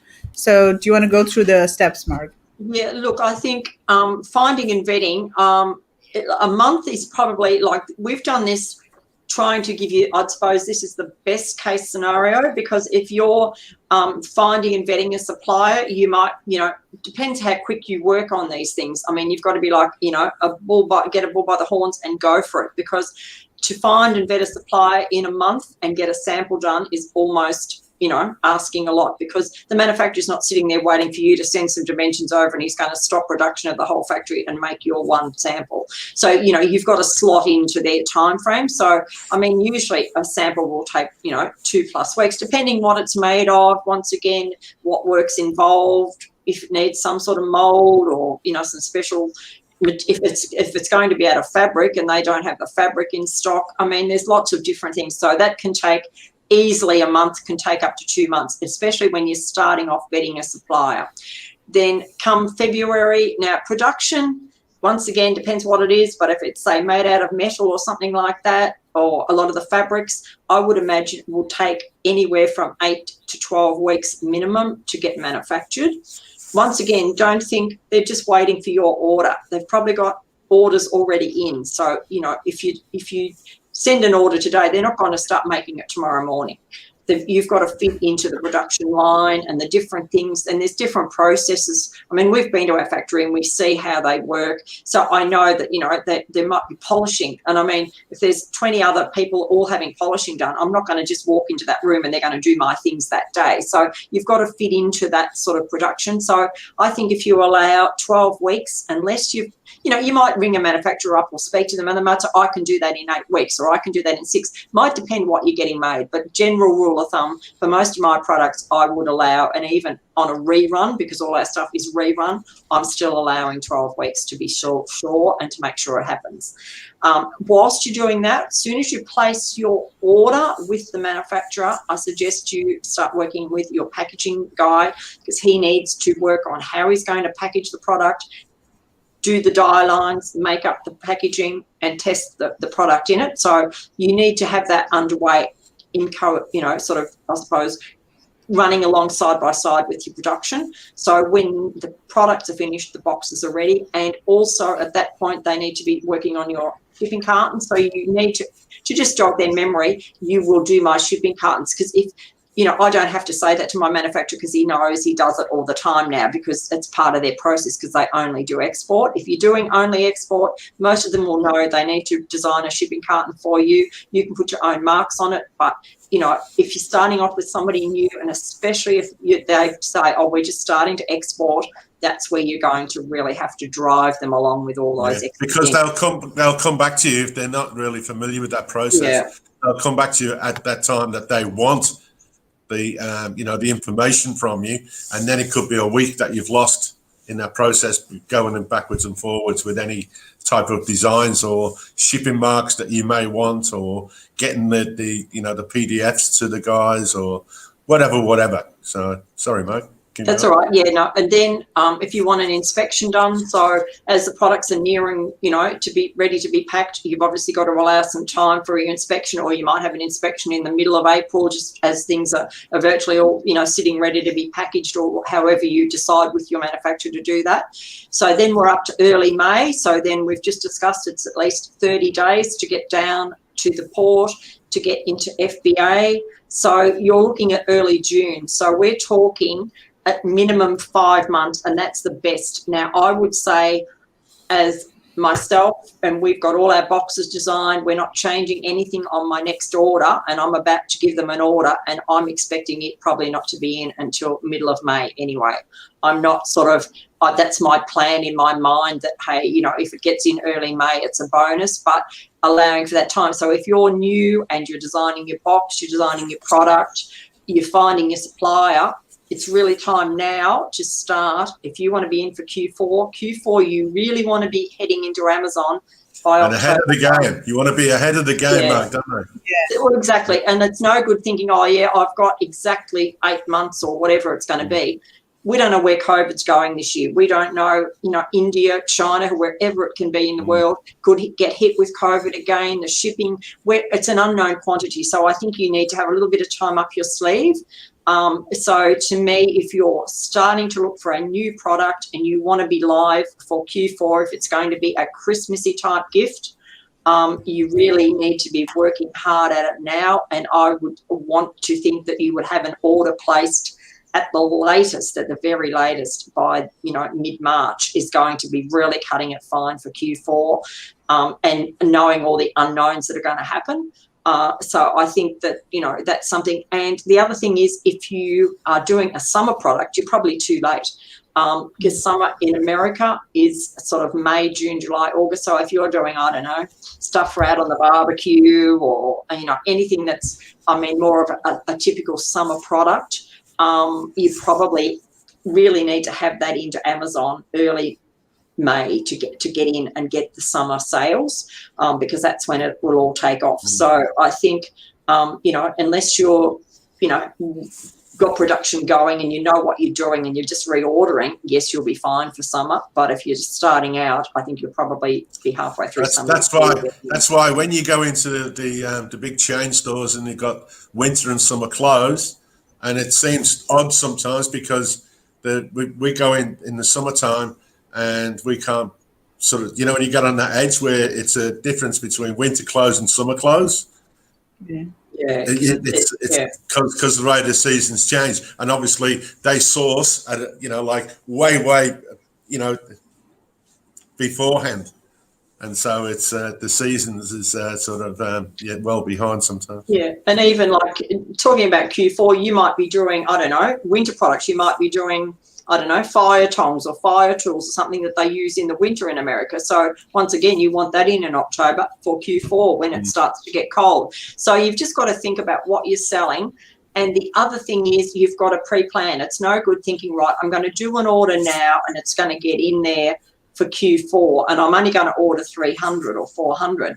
You need to start thinking about that next order, because if you sell that 300 out before Christmas and you haven't done your next rolling order, you're going to be out of stock for 3 or 4 months, as we've just looked at all these timelines. So I think it's no good going, oh, I've done my order, I'll wait till it sells out and I'll reorder. It doesn't work like that. You've got to take that business risk and start looking at the worst case scenario is once your product arrives and you get a few days sales, and we've got 2 new products that have only been in a couple of weeks, and I'm talking to the supplier now about reordering, and I did do big orders, I didn't do little orders, but I need to make sure I've got stock in there in April, because end of April, May, because when my stock starts to run low, I need to make sure I've got more to keep going. I don't want to be out of stock for months waiting, unless, it'd be lovely if they did sell out quicker, but, in reality, it'd be nice. It's better to just have a continuity of stock all the time. You don't want to be going in and out of stock.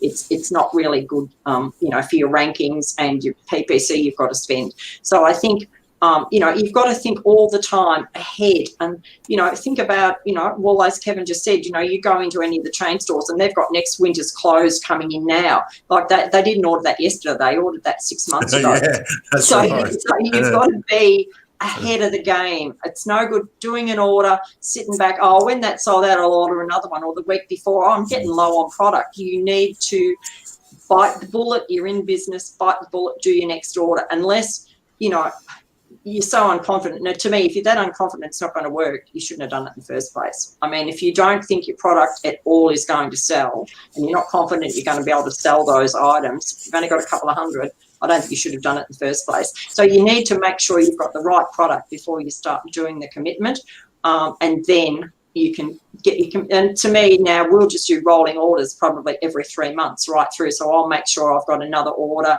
probably, depending how quickly my products start selling in the next couple more weeks, I might do another order. And I let my supplier know. I don't wait and say to him, I need this now. I'll say to him, I think I'll be doing another order in May and another one in July. And so he knows to leave a gap in his production line for me. So, you'll get a relationship going, you get your products running, and then that way then you're always got shipments on the water. So you should really have something in Amazon, something on the water, and something being manufactured, because that's really how long it all takes. Yeah. So.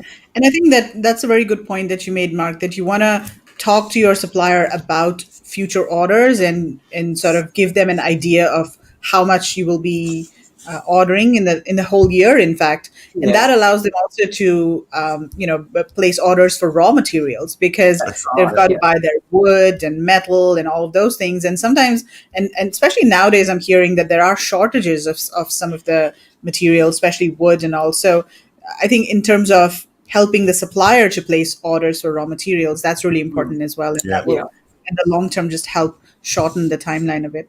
So Andrew is saying, took me 10 months to coordinate 3 suppliers, et cetera, for a bundle set in 2020. Major stress, totally missed Q4, about to launch next month, hopefully. Yes, Andrew. And this year was even more difficult, with COVID and all of the lockdowns and everything. So, yeah, it's good that you got them in 10 months. You're a brave man, braver than me. I wouldn't want to coordinate 3 suppliers. Yeah, especially coordinate. I would just say there, so well battled, Andrew. Wow. So Wendy is saying, love the way you have set this out and the sourcing timeline. Thank you, make love, Kevin and Margaret. Okay. No problem. So Facebook user. Based on the timeline chart given, production starts February, ready on FBA June. What do you think will be a good quantity to start a new product? If you start with 200, they sell well on Amazon quickly, then it will be out of stock for a long time until the next batch and lose ranking. Yeah, exactly.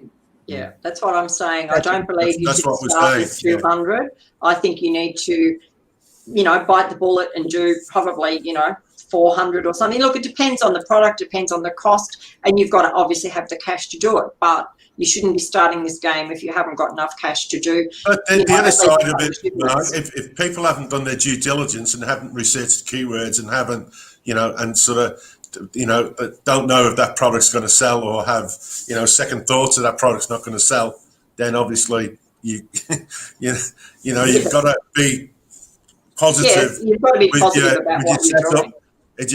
You research, and what does Tim always say? Like, a keyword is a product, and so and it's true. It's very true, and we always look the keyword, the product, and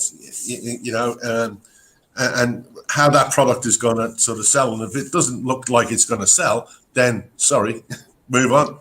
Yeah, and it's also too how well you do your listing. I mean, you've got to make sure your listing's well optimized. You've got to have all the highest sort of ranking keywords in your listing, in your title. And it's no good. Look, I'll tell you, this is another thing that I found with my 2 latest products. I actually did the research back in May, or probably I started doing the research this time last year, really. But in May, I actually wrote the listing in a file.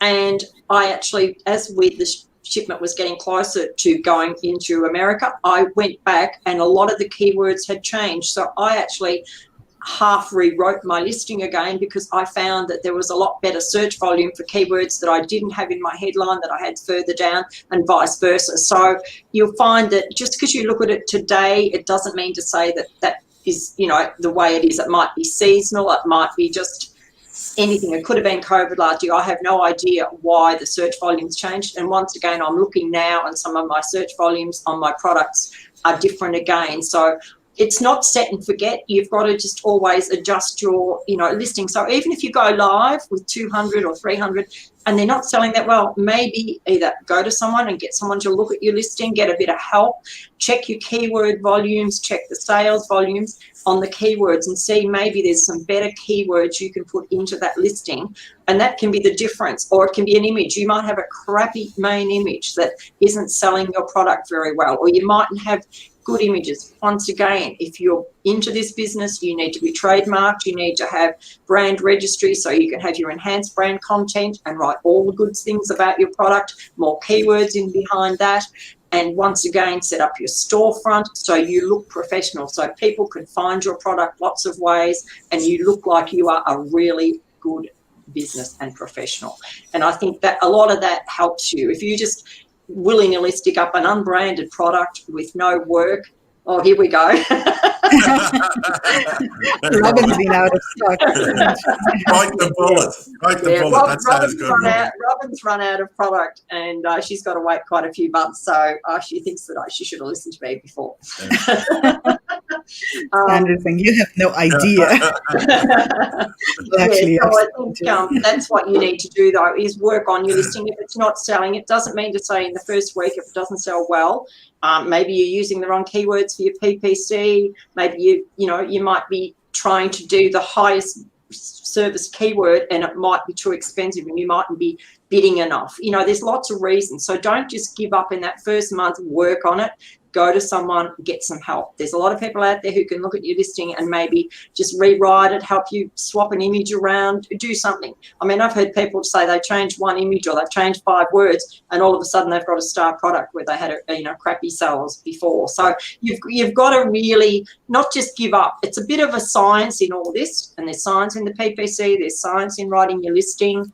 And look, our 2 products, we had very little stock. What happened to us was, because I had put in 2 new products that are they're undersized, but on the cusp of being oversized. So they were virtually 0.7 of a cubic foot each. So I added, when I went to put them in, I didn't have any storage volume left because to put in a couple of hundred of each of those was going to blow my storage. So I only had very small amount of product. So I couldn't afford to be running $50, $60 a day on PPC when I only had 2 in stock because they were holding them in the back and feeding my product into me. So I couldn't spend a lot of money, but because I'd optimized my listing really well, checked all the keywords, done a lot more work on it, and I do still look at it every couple of days and tinker with it, that I've actually got myself selling without virtually spending any money on PPC, and I've got reviews, haven't had to do much at all, and it's worked well. So you've just got to do that work. It's hard work and you've got to spend a lot of time on it, and that way you'll get going. Sandra's asking, any recommendations on image creators in New York for graphic design? Wow, in New York. Yeah, in New York. Wow, it could be expensive. Yeah. What does it mean by image creators? I guess he means, do you mean like graphic designers that can create? Or his brand image. Or it just means image, images. He just meant images. Do you want to clarify that? Image creators. Because there's a lot of people in India and cheaper places to. But for us, it depends what you want, of course. But yeah, I'm not sure what he means by image creator. Taking images. Oh, so just photographs. Oh, right. Okay. We've got. Why New we've got York? Aaron. Yeah. Why New York, Andrew? To me, you could have had those done in India at well, I don't know, I can't remember, but I think Aaron's, I don't know, say $300. Looking at people in New York, I know they're about $1,800 to $2,000, and Aaron's images are as good as the ones that are at $2,000. So, maybe if you can get some products from your supplier to Aaron, he can do them for you. He does a great job. Actually, I posted his details and a video we did yesterday in the group, I think.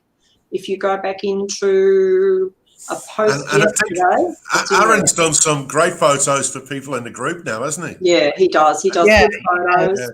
Yep. And he does videos as well. So I think you'll probably find Andrew, New York will be very, very expensive. And also it's very cheap to within India to send your product to, a courier service in India is relatively cheap. Yeah. So this is a document where we've got all of the service providers' information. So these are sourcing agents, logistics companies, Sea Air. There's also another one. What's the name? Raphael's Unicargo. They also ship from India. Yeah. And then we've got Aaron's information here. He does photography and then RSJ inspection. So just go to this document here. And keep in mind that I and S in India service are uppercase. So this is case sensitive. So just go here and get all the information. Okay, so Aaron is saying, I've had a nightmare in taking images, product now in New Jersey. So may need images of product now in US. What about US lifestyle images? Yeah, but they can Photoshop a lot of that. Yeah, so that's what they mostly do. They Photoshop. Megla, who is the lady, the video lady? As well. Yeah, so her name is Anjali. What was her services? So she was mostly doing videos, and she's focused on product videos, and also if you want to do any videos about how the product is made, or factory videos or photos, she can do that as well. Andrew, I'd like you to jump on a call with Aaron. His details are in yesterday's post as well. It was under Marina Press's post, and actually I think Aaron actually answered her as well. So maybe if you ping him, you might be able to jump on a call and have a chat with him and tell him what you want, and he might be able to give you some suggestions, because a lot of the time they can just Photoshop your product into the lifestyle images and stuff, depending exactly what you want. And sort of bear in mind that, I mean, it's sort of like when you're doing the sort of photo, it's Amazon type photos, isn't it, Margaret? It's not a fashion type photo that you require with a model per se. Amazon requires a different sort of type of photo with different sales pitch, I guess. Yeah, I think you've got to have a lot of infographics on your Amazon photos. It's not just getting like a wedding photographer who's the best photographer in the world. It's getting someone who can do Amazon photos, and you need most of your images. You need some infographics, like you might describe the dimensions or the feature, and you want little arrows going to the features. It's not much good just having some blonde bombshell looking beautiful in holding a vase or a thing. You need to sell the product, not the lifestyle shots can be okay, but you need some other products, photos that sell the product and describe the product and show you all the features and things like that. So I think that, that's what you need, is a lot of... Aaron can do all that. Aaron does all that. He's done I've seen some excellent shots. I think did he do some photos for you, Megla, as well? Did Aaron? Yes, he did. Yeah. They were really good. I was really happy with the photos. But of course, you have to make sure that you give them detailed guidelines about what is it exactly that you want. Yeah. And I think that really helps them, because otherwise they can go do their thing and then you might not be happy with what they've done. So, and maybe Aaron will model for you, Andrew. Who knows? I mean, Aaron is American. I wonder if he's had a haircut. What happens to the product? Do I send it back to the supplier? Oh, sorry. Where was that question? What a silly question, but once the image videos have been taken, what happens to the product? Well, it's really up to you, I suppose. I mean, depending how much it's worth, is it worth sending it back? Maybe you can say to him, take it, donate it to charity. If it's worth it, if it's only going to be $10 or $15, I don't think it's probably worth shipping it all the way back to, the supplier or yourself or whatever, you probably just, donate it to somebody. You might give it to a charity, or, you can work that out, I think. Yeah. Give it to the people. Yeah. Yes, he does. Yeah. Yeah, that's what he does, Andrew. So, and the good thing about Aaron is that he himself is an Amazon seller and he lives in India. So he understands how things work on Amazon and what kinds of images work. So he can give you some ideas as well. And then they have templates of infographics that they've done before, so they can show those to you. And his team is in India, and he's also based in India. So, He's American. He's American. but he's American. Yeah. Based in Yeah. He used to do sourcing previously, and that's how he landed in India in the first place. And now he's just based out of there. Okay, where can we find a list of manufacturers you have featured? Sorry, missed the link. I don't mean the video the link. one It's with on the the source screen. service providers. Here. Yeah, Down there. there. There. Can you see, Stephen? It's going that side. It's just come Yeah, past. so Stephen, that's the link there. It's actually a Google Drive, and once you go there, you're going to see all of the catalogs as well as. Oh, why don't I just open the catalog, the folder over here, real quick? Should I do that? Yeah, go on. Show people what it looks like. Yeah, and Andrew, yes, that was in the group yesterday. If you go back, I think it's probably only 2 or 3 from the top, there was a post from Marina Press, and I actually put the link in to the interview we did with Aaron, and then Aaron actually responded back as well. So there's quite a bit of information. You can actually go and watch the video. Yeah. So once you click on that link, the bit.ly link that I just post that you can see on the screen right now. So this is what you'll see. You're going to see all of these subfolders, and here is where you'll find all of the catalogs. And then this is the PDF that I just showed to you. So this has all of the contact details of everybody. And then once you go into these folders, you'll see that the catalogs are again categorized or saved by day. So this is day 1 suppliers, day 2 suppliers.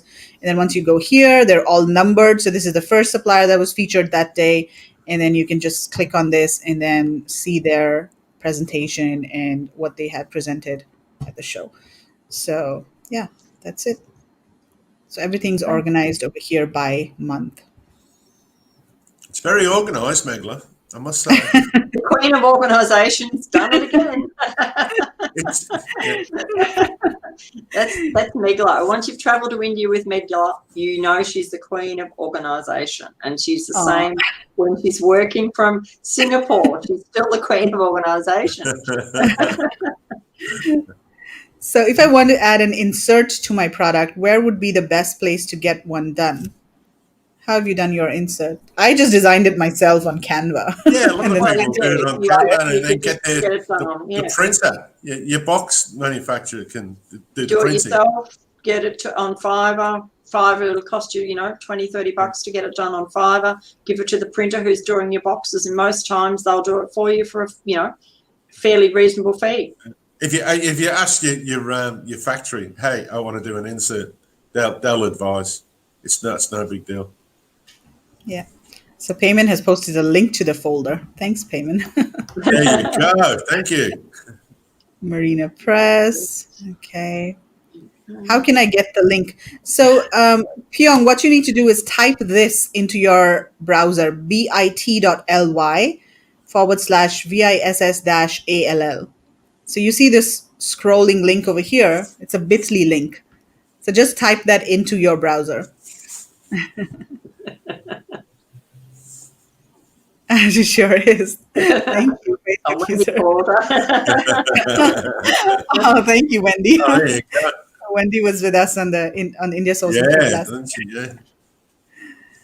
Excellent. Okay, cool. Any more last questions before we start wrapping up? We've been going for 2 hours. Oh my gosh. Really? Yeah. That's It's not me today. Yeah, you girls talk too much. Yes, awesome organized document. Thank you. Thanks, Louise. Hello, Lois. Okay, cool. Any more questions from anyone? If not, then we are going to wrap up. Wendy and Trish North. Wendy and They're all on Trish, it. they're all here. It's good to see the gang, the IST gang. Yeah. Okay, cool. All right. So, what do we have coming up next week, Mark and Kevin? So, we've got It's next week. with Baptiste. With Yeah, we Baptiste. got Baptiste. And then the next week we've got Jane. He's a Frenchman that speaks better English than I speak English. Yes, the very charming Frenchman. Yes, So he we've is. So we've got him coming next week, and he's going to be talking about branding and influencer marketing. So that's what he's going to be talking about. And then we have Vaibhav Jain from Paris Offset, the packaging person. He's going to be coming in the week after that. And he also does printing. So when we had him on the show the last time, he didn't really talk much about printing. But if somebody wants to, get their books printed in India, that would be possible too. And then the week after that, we've got Gary Huang, and we're still finalizing the topic with him, but he's going to be talking about maybe, I don't know, something. Yeah, cool. It'd be great to talk to Gary. Gary's great. Yeah, Gary's great. We Yeah, did Gary's the tech pack on the show, or did we do that lady? There's a lady that you did an interview with. So Gail, what you can do is inside of the Facebook. Belinda, someone her name is. You remember Megla?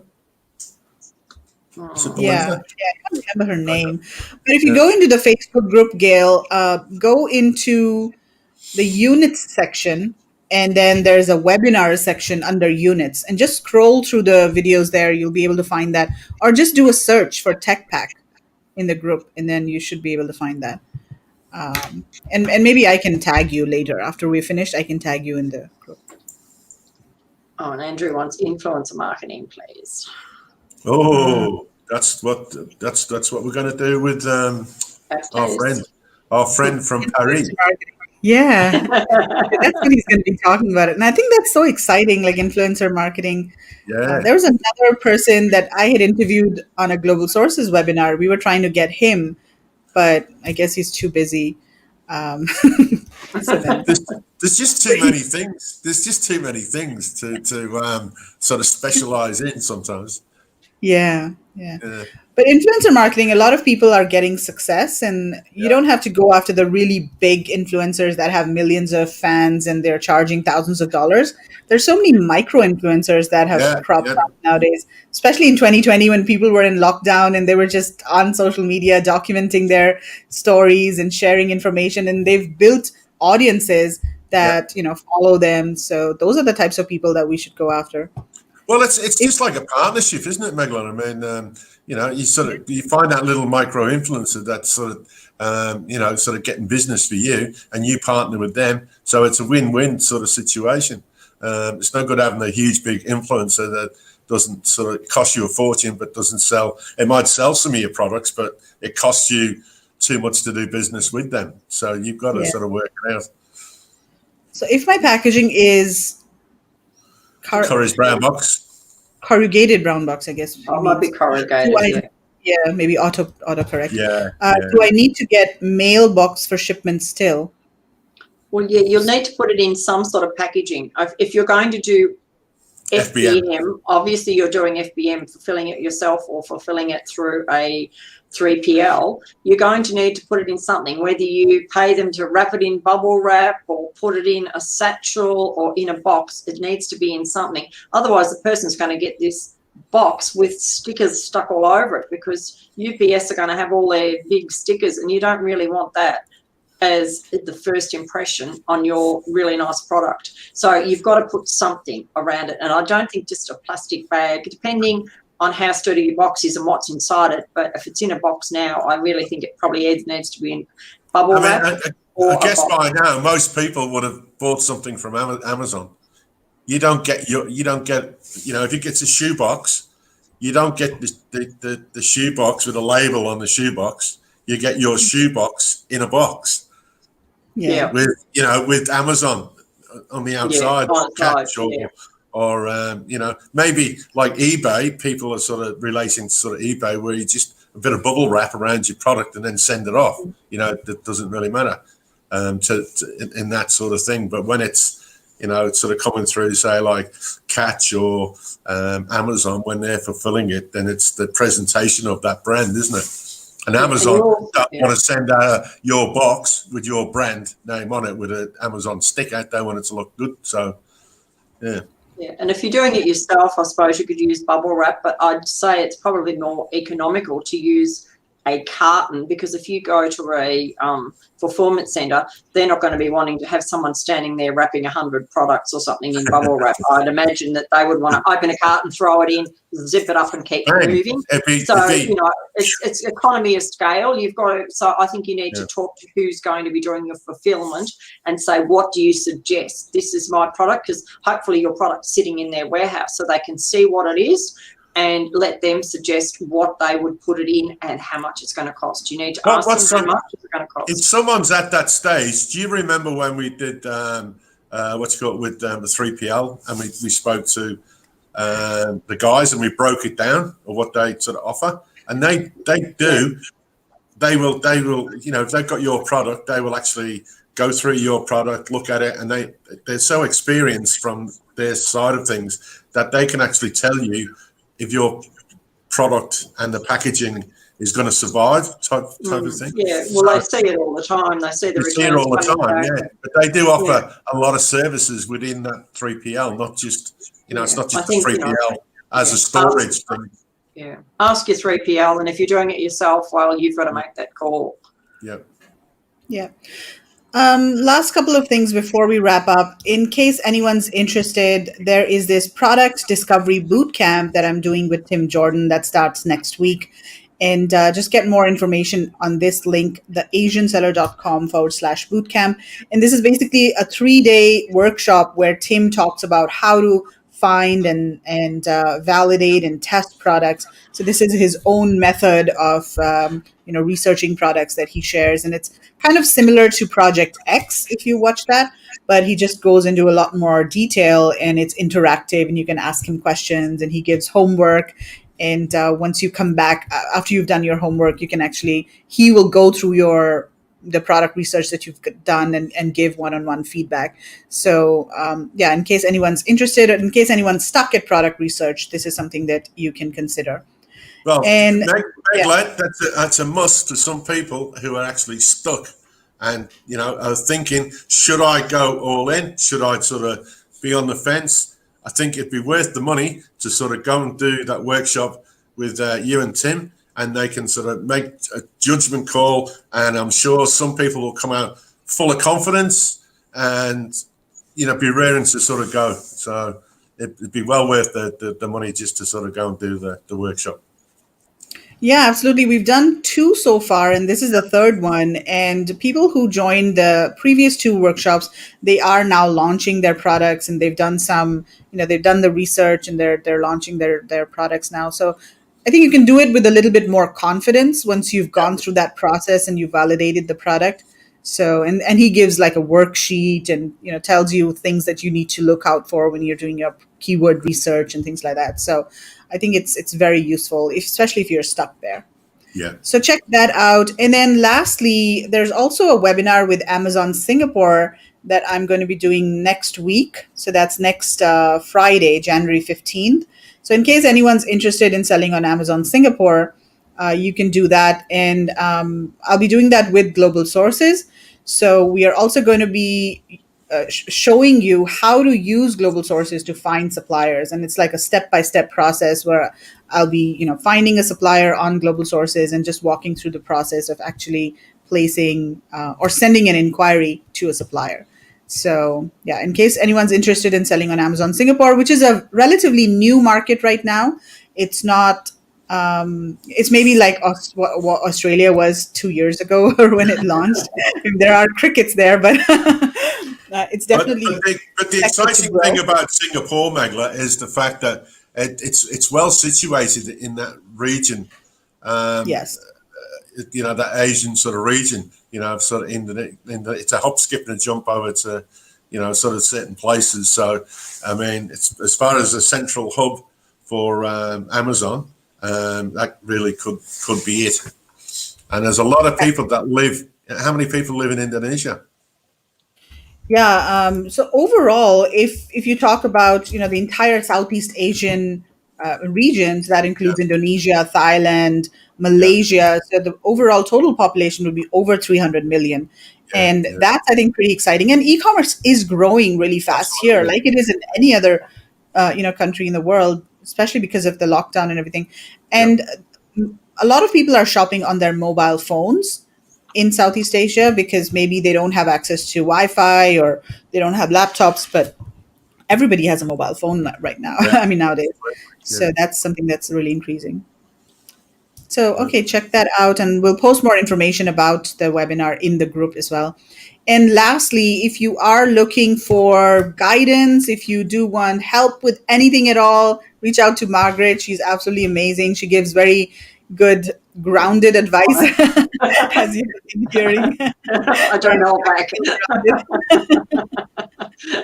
So if you're stuck anywhere, just book a call with her or reach out to her, and she might be able to help you. Cool. Okay. Anything else, Mark, Kevin, before we sign off? No, I think we better get off. We've been no. on over 2 hours on our hour Yeah. show. Okay, cool. All right. Thanks a lot, guys, for joining us today, and we will see you next week. Bye bye. Okay, Absolutely. bye. Bye, everyone. Have a good new year. Have a good year.